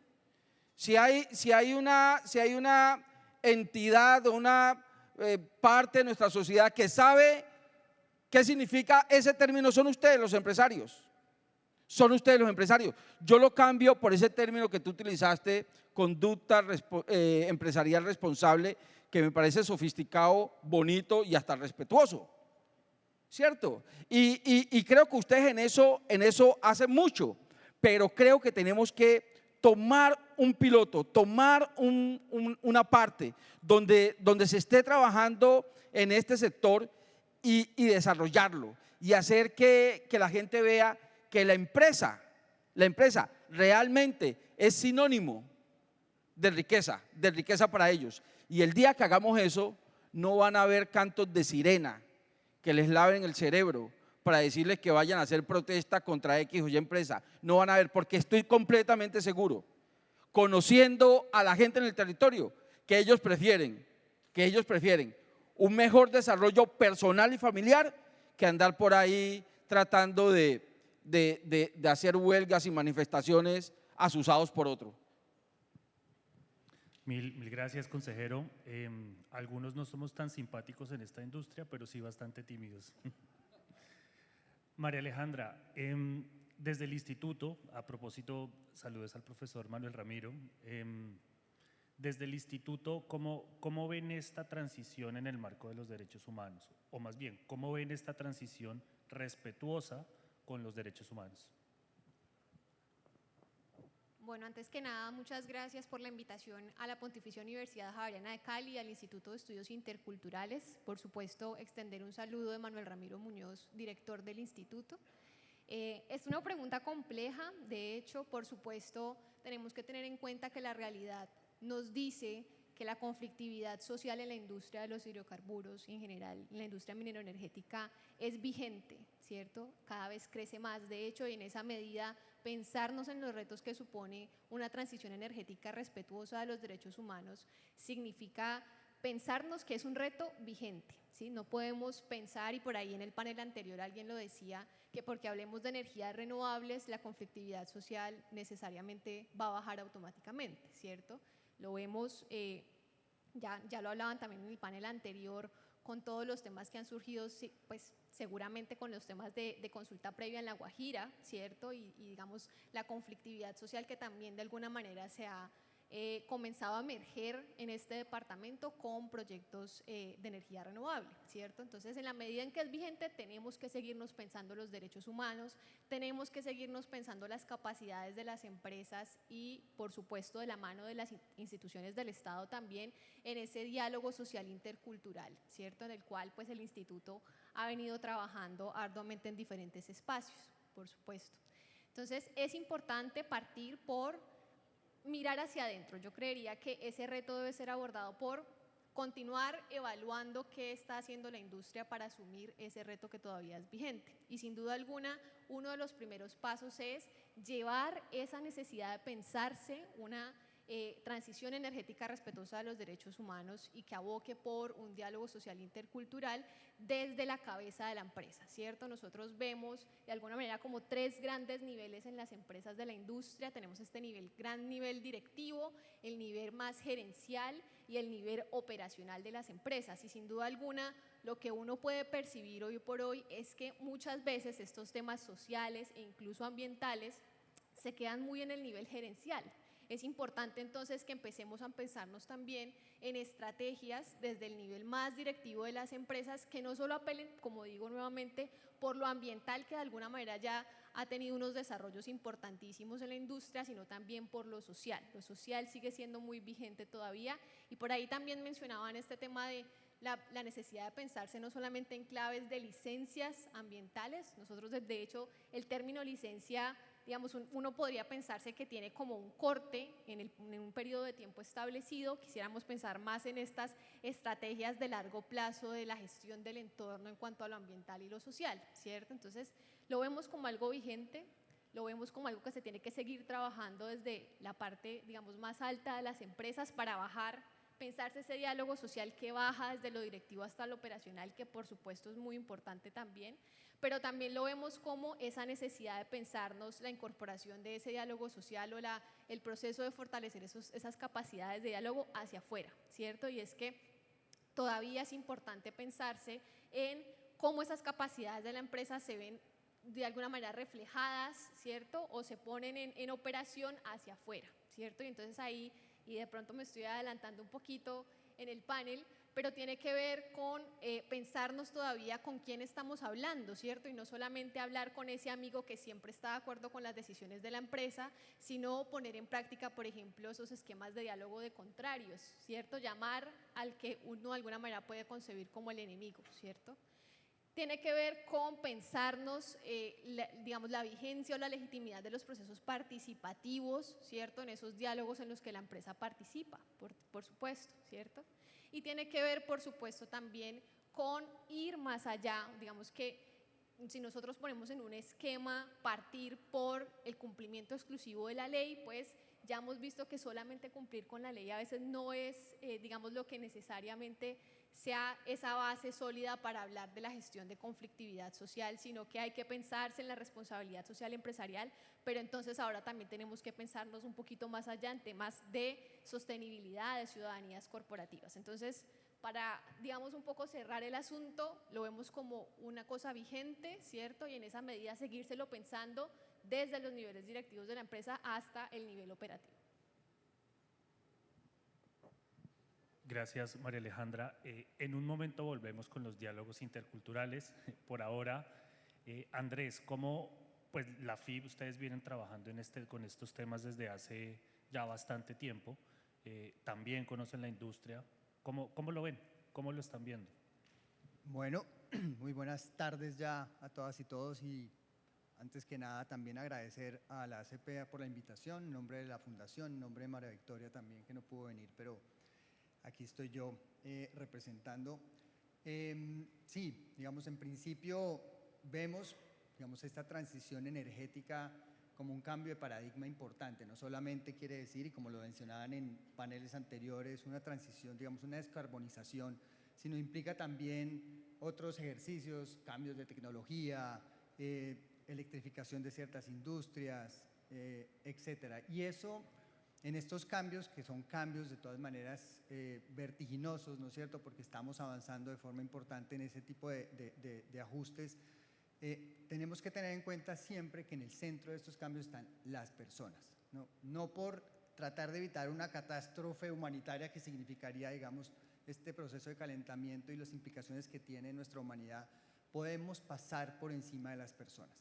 ¿Sí? Personas que hoy día sufren precisamente este cambio, que es una realidad, y que tienen cierta vulnerabilidad frente a esta situación climática, y que en algunas ocasiones por presencia de la industria pueden exacerbar ese tipo de vulnerabilidad frente a este cambio climático, o personas que pueden ser afectadas también por las actividades que realiza una industria con buenas intenciones para mitigar sus efectos, digamos, o sus emisiones, por ejemplo, de gases de efecto invernadero, o para adaptar, digamos, a adaptarse al entorno. Entonces, sentimos que si no tenemos en consideración y ponemos en el centro de estos ajustes a las personas, la inequidad, la inconformidad, los conflictos se pueden exacerbar, y al final lo que queremos y pretendemos todos con esta transición energética, pues no se va a dar con el momento que se requiere, y también, digamos, con los beneficios que se generarían para todos, para la industria y para las personas. En ese sentido, precisamente considerando, digamos, las personas y sus derechos, un enfoque de derechos en este tipo de transición energética es lo que desde nuestro entender, y no solo nuestro entender, sino precisamente los estándares internacionales hablan de una transición justa. Y pues con este desafío hay una respuesta, que eso es lo bueno también un poco de tener en cuenta esos estándares internacionales, y no solo estándares internacionales, sino buenas prácticas en la industria. Una respuesta que se llama debida diligencia. ¿Y qué quiere decir esto? Creo que esto es un tema también que ya viene avanzándose en la industria, ya no es chino avanzado cuando uno habla de temas de debida diligencia. Pero en principio, cuando habla de debida diligencia en el marco de una transición energética / transición justa, implica que una empresa se pregunte, bueno, si yo tengo, por ejemplo, una actividad o una acción de mitigación, como puede ser buscar compensar mis emisiones a través de bonos de carbono, yo tengo que preguntarme también como empresa, bueno, ¿y esta persona o esta empresa que me está prestando ese servicio de bonos de carbono, cómo está distribuyendo esa riqueza en aquellas comunidades que son las que están cuidando de pronto un bosque, ¿no? Y que precisamente en esa transacción pueden verse afectadas en sus medios de subsistencia? O cómo una empresa que está empezando a ejercer, digamos, algún tipo de acciones para adaptarse al cambio climático y construye un dique para evitar que se le inunden sus facilidades, se pregunte, bueno, y si este dique lo construyo, ¿cómo puedo afectar a una comunidad que también está sufriendo, digamos, de la misma situación de un cambio climático que puede estar inundando sus propias comunidades? O cuando yo tengo que hacer un reasentamiento, ¿cómo también me doy cuenta de a dónde estoy llevando, digamos, a una población que sea un entorno que no tiene vulnerabilidad climática inmediata o de largo plazo? Sí, hay muchas acciones que las empresas realizan de buena fe, con buenas intenciones, pero si no se preguntan cuáles son las implicaciones que puede tener en las personas precisamente este tipo de situaciones, pues ¿qué vamos a aumentar? La mayor inequidad, mayor inconformidad.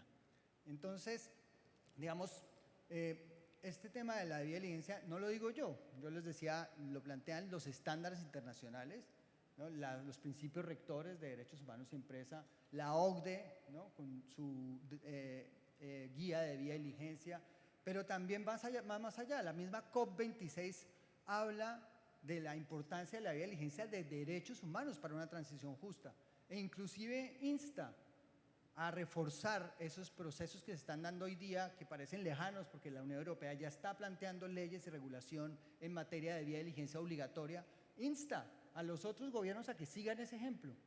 Y también lo plantea no solamente, digamos, a nivel de los gobiernos y la regulación, los mismos inversionistas, precisamente porque saben que hay riesgos para sus propias inversiones, precisamente por ese descontento que podríamos exacerbar si no consideramos en nuestras actividades digamos, a las personas y los ponemos en el centro.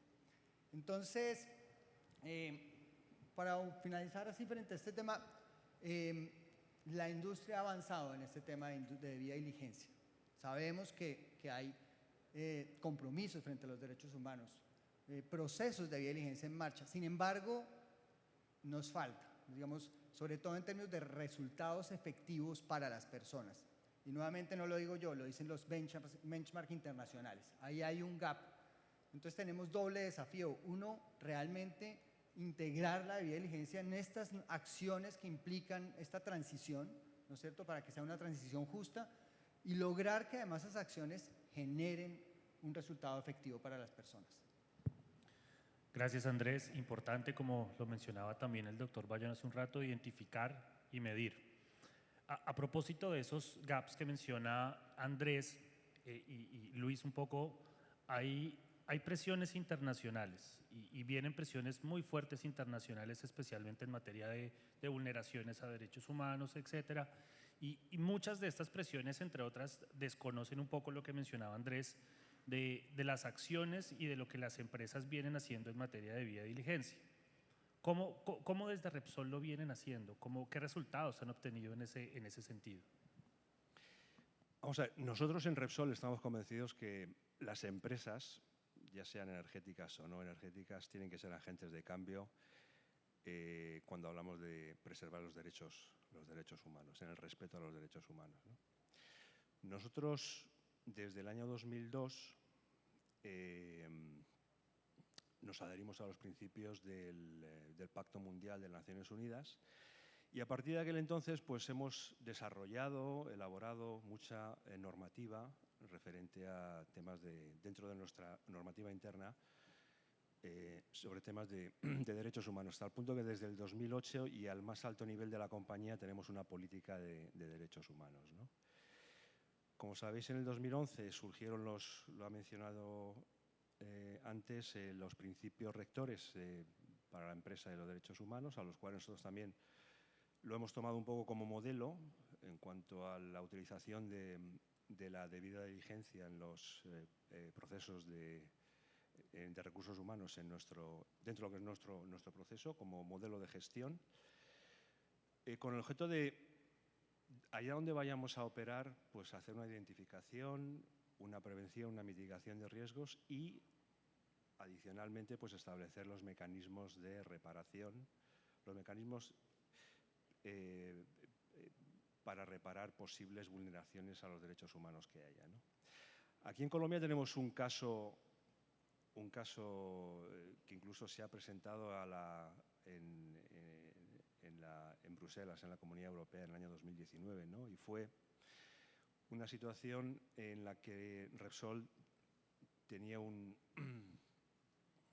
bloque exploratorio en La Guajira con 3 zonas, en la zona oriental, norte y sur, y otro en la zona occidental, ¿no? Entonces, en la zona oriental se llegó a hacer una sísmica. Todo esto, evidentemente, se lleva a cabo todos los procesos, como hemos comentado antes, de debida diligencia, y a la hora de plantearnos hacer una sísmica en la zona occidental, pues se hizo un ejercicio muy participativo, porque creo que fueron 63 comunidades las que participaron en un ejercicio que duró aproximadamente 9 meses de identificación de posibles impactos sobre los derechos humanos por la operación que se iba a realizar en sísmica en costa afuera. Y básicamente uno de los, digamos, el impacto más importante era un impacto cultural sobre las comunidades wayús, ¿no? Y era la consideración como territorio sagrado por parte de la comunidad wayú de aquella zona, ¿no? Es lo que llaman ellos la Jepirá, que es básicamente un territorio de culto en el mar, donde, bueno, pues las almas de los fallecidos pues, comienzan su camino hacia el desconocido, ¿no? Nosotros consideramos que aquello no tenía medidas de mitigación o prevención posibles, ¿no? Porque era una afectación directamente sobre los sentimientos de unas comunidades, ¿no? Al final, a muy alto nivel en la compañía se tomó la decisión de renunciar a las operaciones en ese bloque. Se comunicó incluso a la Agencia Nacional de Hidrocarburos y al Ministerio de Interior. Se adujeron las razones que, bueno, eran razones estrictamente de violación o de potencial violación de derechos humanos, y nosotros renunciamos y dejamos de hacer operaciones allá. Aún así, nosotros sí hemos hemos ayudado a las comunidades, hemos tenido proyectos de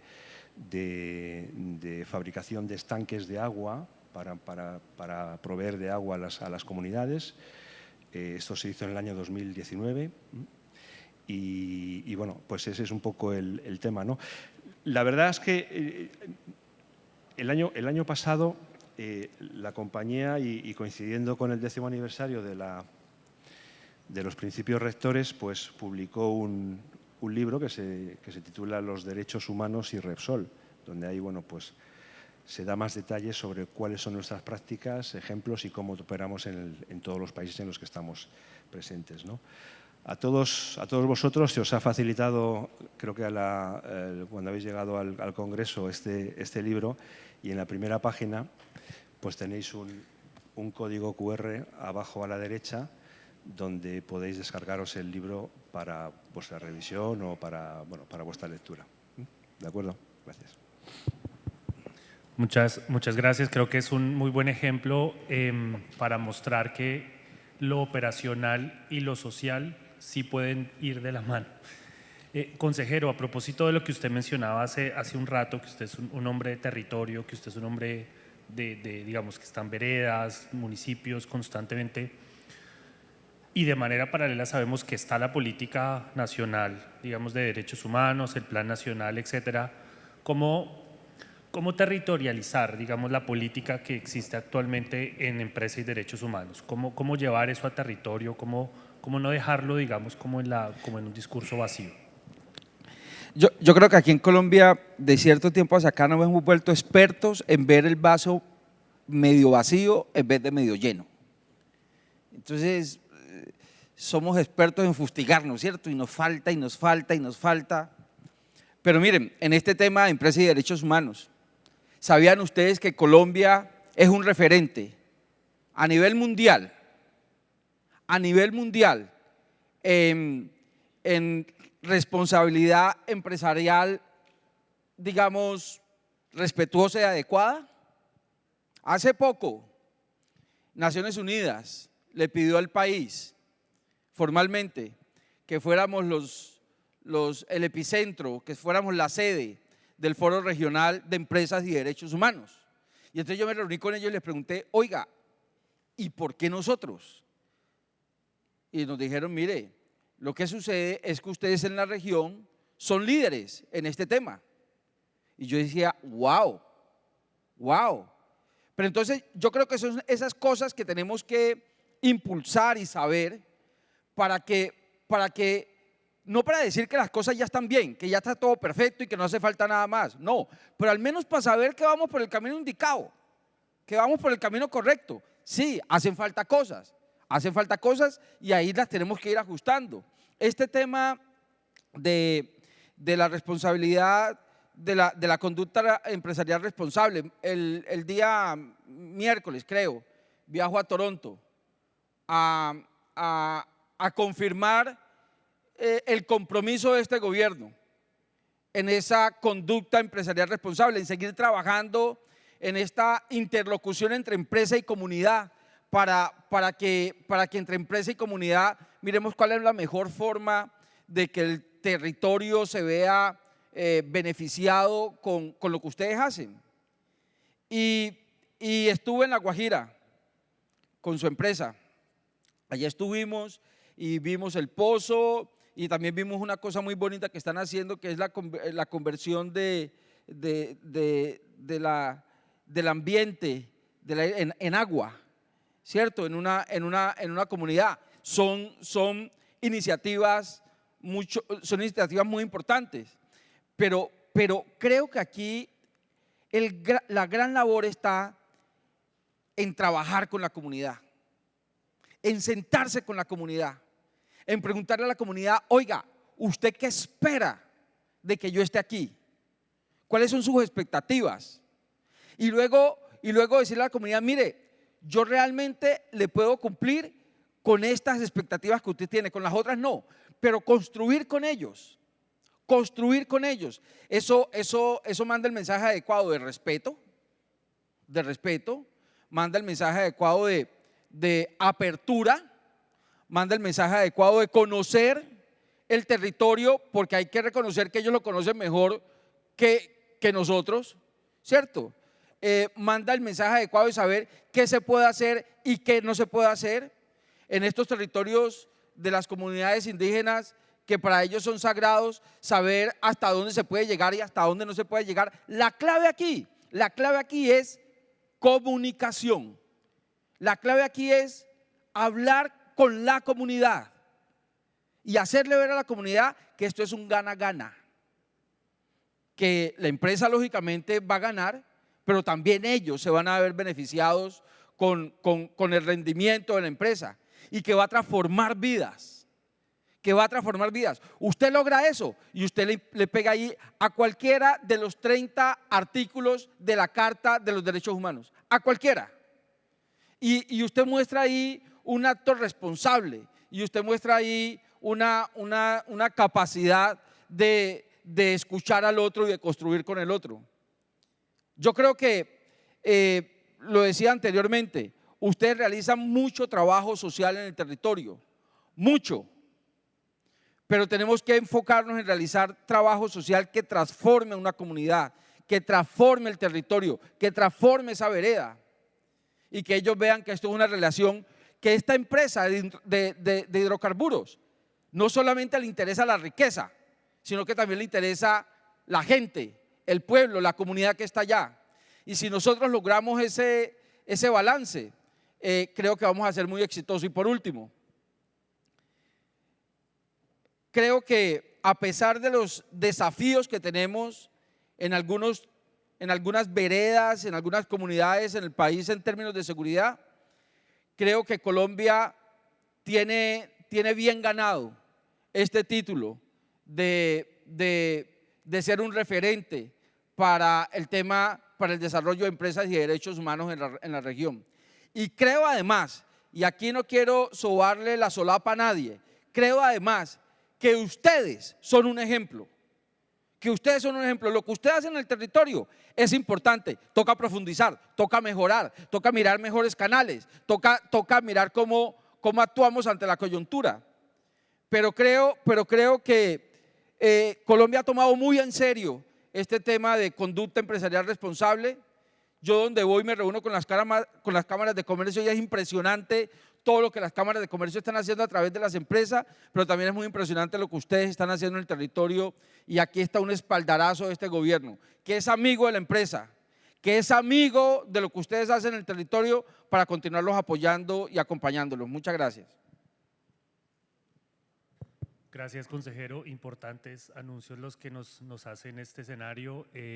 Cuente con nosotros para lo que usted necesite. A propósito de lo que mencionaba el consejero María Alejandra, él enfatizaba mucho en diálogo social, y yo le pondría un apellido que lo mencionabas hace un rato, es diálogo intercultural. A veces los espacios de diálogo no es suficiente abrirlos, sino sostenerlos en el tiempo, ¿verdad? ¿Cómo sostenerlos? ¿Y tiene un límite ese sostenimiento? ¿Cuál es ese límite? Bueno, continuando con la intervención que les compartía antes, digamos que lo importante en primera instancia es ponernos de acuerdo como con que esa estrategia, como les decía, sea a nivel directivo, pero no debemos quedarnos ahí, tenemos que pensarnos, si se quiere, en esa operativización del diálogo social, ¿verdad? En cómo se hace, cómo lo abrimos y cómo lo mantenemos, ¿cierto? Y en esa medida es igualmente importante no solamente tener el objetivo de sentarnos a dialogar con las comunidades, sino también de pensarnos, como les decía, en primera medida hacia adentro, ¿cierto? Si los funcionarios que están a cargo de participar en esos ejercicios de diálogo cuentan con las capacidades para efectivamente dialogar, ¿sí? Si cuentan con la información necesaria sobre esos sujetos con los cuales se van a encontrar, y en esa medida, y ahí la información es muy importante precisamente, el tema de los diálogos informados, porque no podemos, y cuando hablamos de diálogo social intercultural, acentuar con ese diálogo esas asimetrías en las relaciones de poder que hay entre la empresa con relación al Estado, y con las comunidades, y más aún si tenemos en cuenta que en este esquema de reconocimiento de derechos diferenciados en nuestro país, en Colombia, luego de la Constitución del 91, pues hay sin duda alguna unas asimetrías de poder entre las mismas comunidades también, y asimetrías de derecho. Entonces, ese diálogo de ninguna manera puede entrar primero a desconocer esos derechos, pero tampoco puede entrar a acentuar esas asimetrías de poder entre los diferentes actores, ¿cierto? Además de eso, por supuesto, con el tema de darle continuidad a los diálogos siempre está la necesidad de pensarse en el seguimiento a los mismos, y el seguimiento no necesariamente tiene que ver con el seguimiento a si cumplí con el acuerdo o no, que por supuesto de todas formas es importante, ¿cierto? Y en esa medida nosotros, por ejemplo, hemos tenido la experiencia de acompañar a la Agencia Nacional de Tierras del Ministerio de Agricultura en la creación de lo que hoy en día es su unidad de diálogo social, ¿sí? Una cosa que comenzó como una labor, alterna de una de sus áreas misionales, hoy en día es un área transversal a la Agencia Nacional de Tierras, porque vieron que el diálogo social es una capacidad que permea todos los procesos de la entidad de alguna manera, ¿sí? Es decir, puede ayudar a generar o aportar a los diferentes procesos misionales de la entidad, pero además se vio la necesidad de asumir el diálogo social como un proceso, ¿sí? Esto no es una cosa que se dé de un día para otro porque simplemente abro una mesa de diálogo porque me están bloqueando, ¿cierto? Sino que tengo que pensarme entonces en esa sostenibilidad, en esa clave de sostenibilidad, como el aporte en este caso de la industria a los territorios que conocen entonces desde la industria cuáles son esas necesidades, pues digamos de alguna manera estructurales que hay en el territorio. En esa medida, continuando con el ejemplo que les daba de la unidad de diálogo social de la agencia a la cual hemos tenido la oportunidad de acompañar desde el instituto, ha sucedido que hemos pasado de un escenario en el cual se atendían conflictividades en el marco de coyunturas, como en el caso de la industria seguramente ocurre cuando hay paros, ¿cierto? Ocurre lo mismo en el mundo del agro, si se quiere, y de tierras en nuestro país, a pensarse en unas unidades de diálogo social que de alguna manera no solamente son, digamos, atienden las coyunturas específicas, sino que también son preventivas de la conflictividad, ¿cierto? Y en eso precisamente la importancia de pensarse como un proceso, no como un evento específico, no como unas mesas de diálogo específicas, sino como un proceso de acercamiento continuo a las comunidades. Y hoy en día, por ejemplo, les cuento, esa unidad ha llegado incluso a que está a punto de inaugurar unos mecanismos de atención y de alertas tempranas a la conflictividad social. Es decir, hemos pasado de atender coyunturas específicas de diálogo a comprender que esto es un tema de proceso, ¿cierto? Que no es solamente hacer una mesa y llegar a unos acuerdos específicos y ya, sino de conocer a las comunidades, nuevamente reconocer esos mecanismos, esos derechos ganados que tienen, ¿cierto?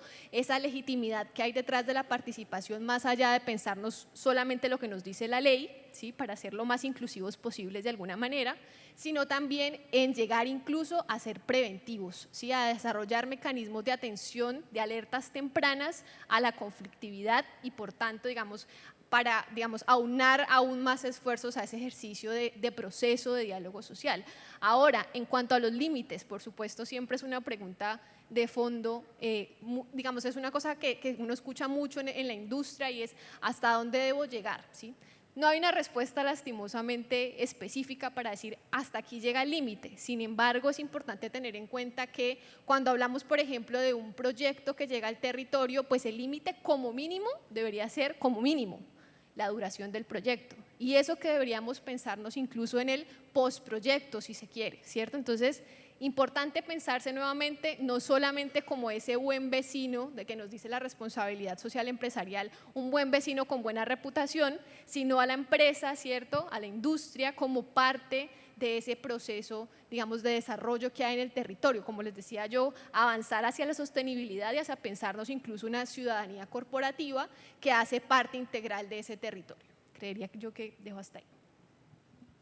Gracias, María Alejandra. Y robándonos los últimos minuticos previos al almuerzo, hemos hablado acá de la responsabilidad desde las empresas, el compromiso desde las empresas, y quisiera, Andrés, finalizar contigo preguntando cómo entender la corresponsabilidad entonces en el territorio, porque al final la responsabilidad en términos de derechos humanos, tanto de promoción como de respeto, pues al final termina siendo una relación bidireccional de todos los actores, como lo mencionaba María Alejandra.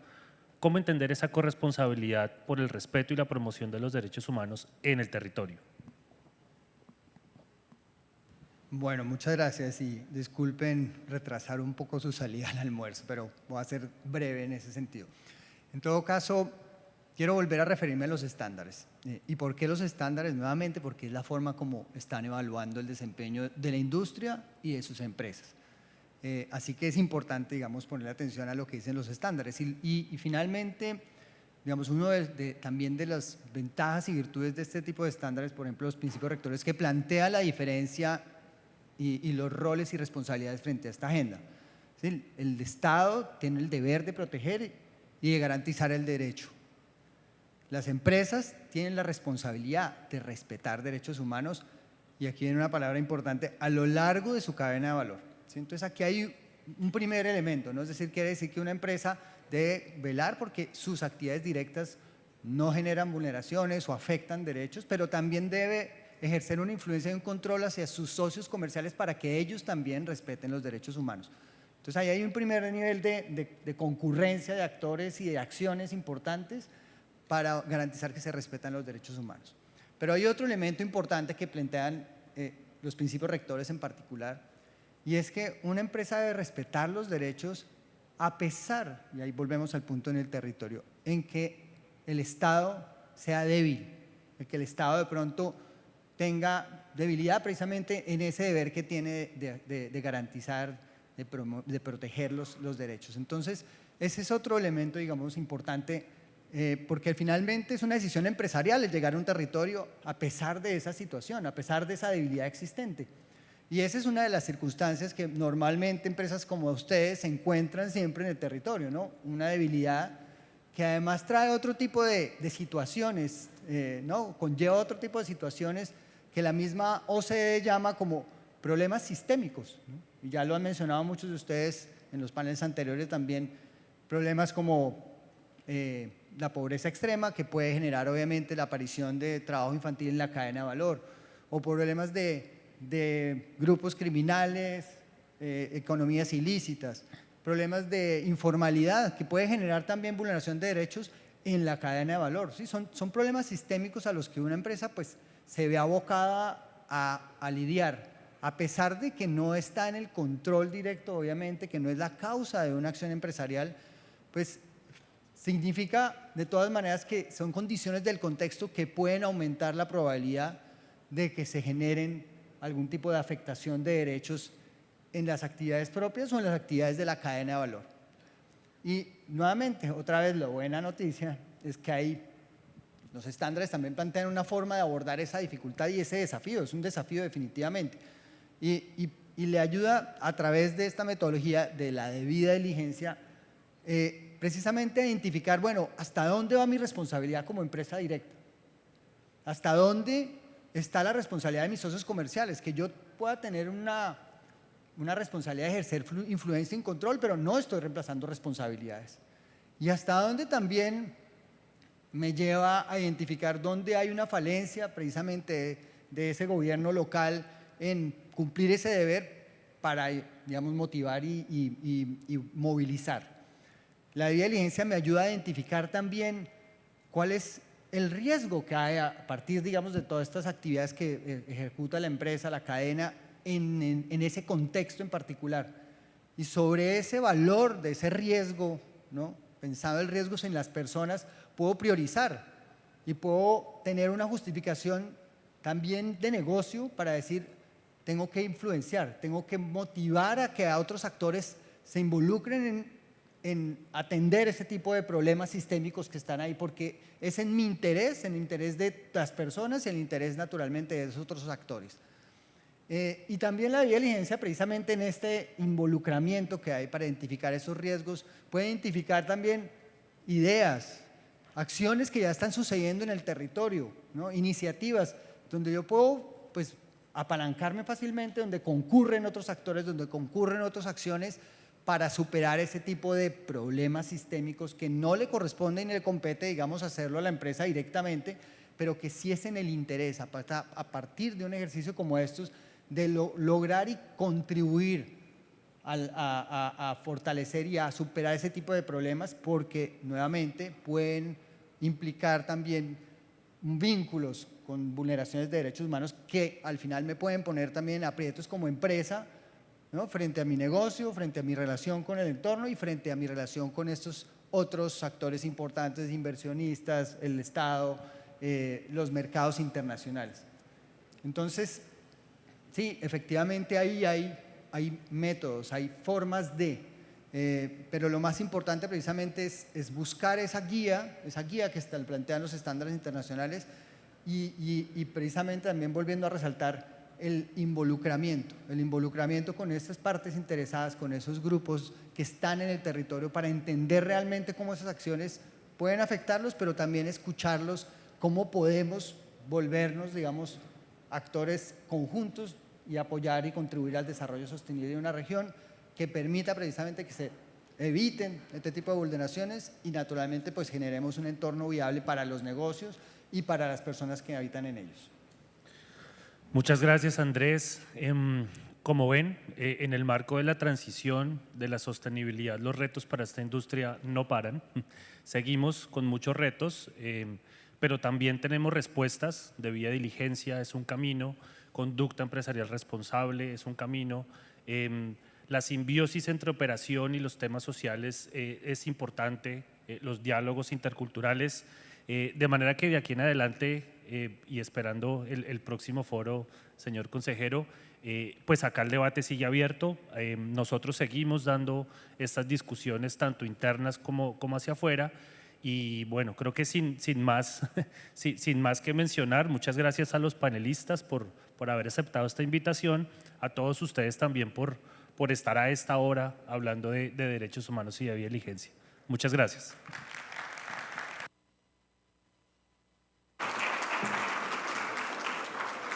Gracias a nuestros panelistas por esta conversación. A continuación queremos invitarlos al almuerzo ofrecido por la Asociación Colombiana del Petróleo y Gas en el Salón Ópera. Los esperamos nuevamente a las 2 de la tarde para continuar con nuestra agenda. Que disfruten el almuerzo. Desde su nacimiento, la industria del petróleo y el gas se propuso impulsar el desarrollo en Colombia. Es una industria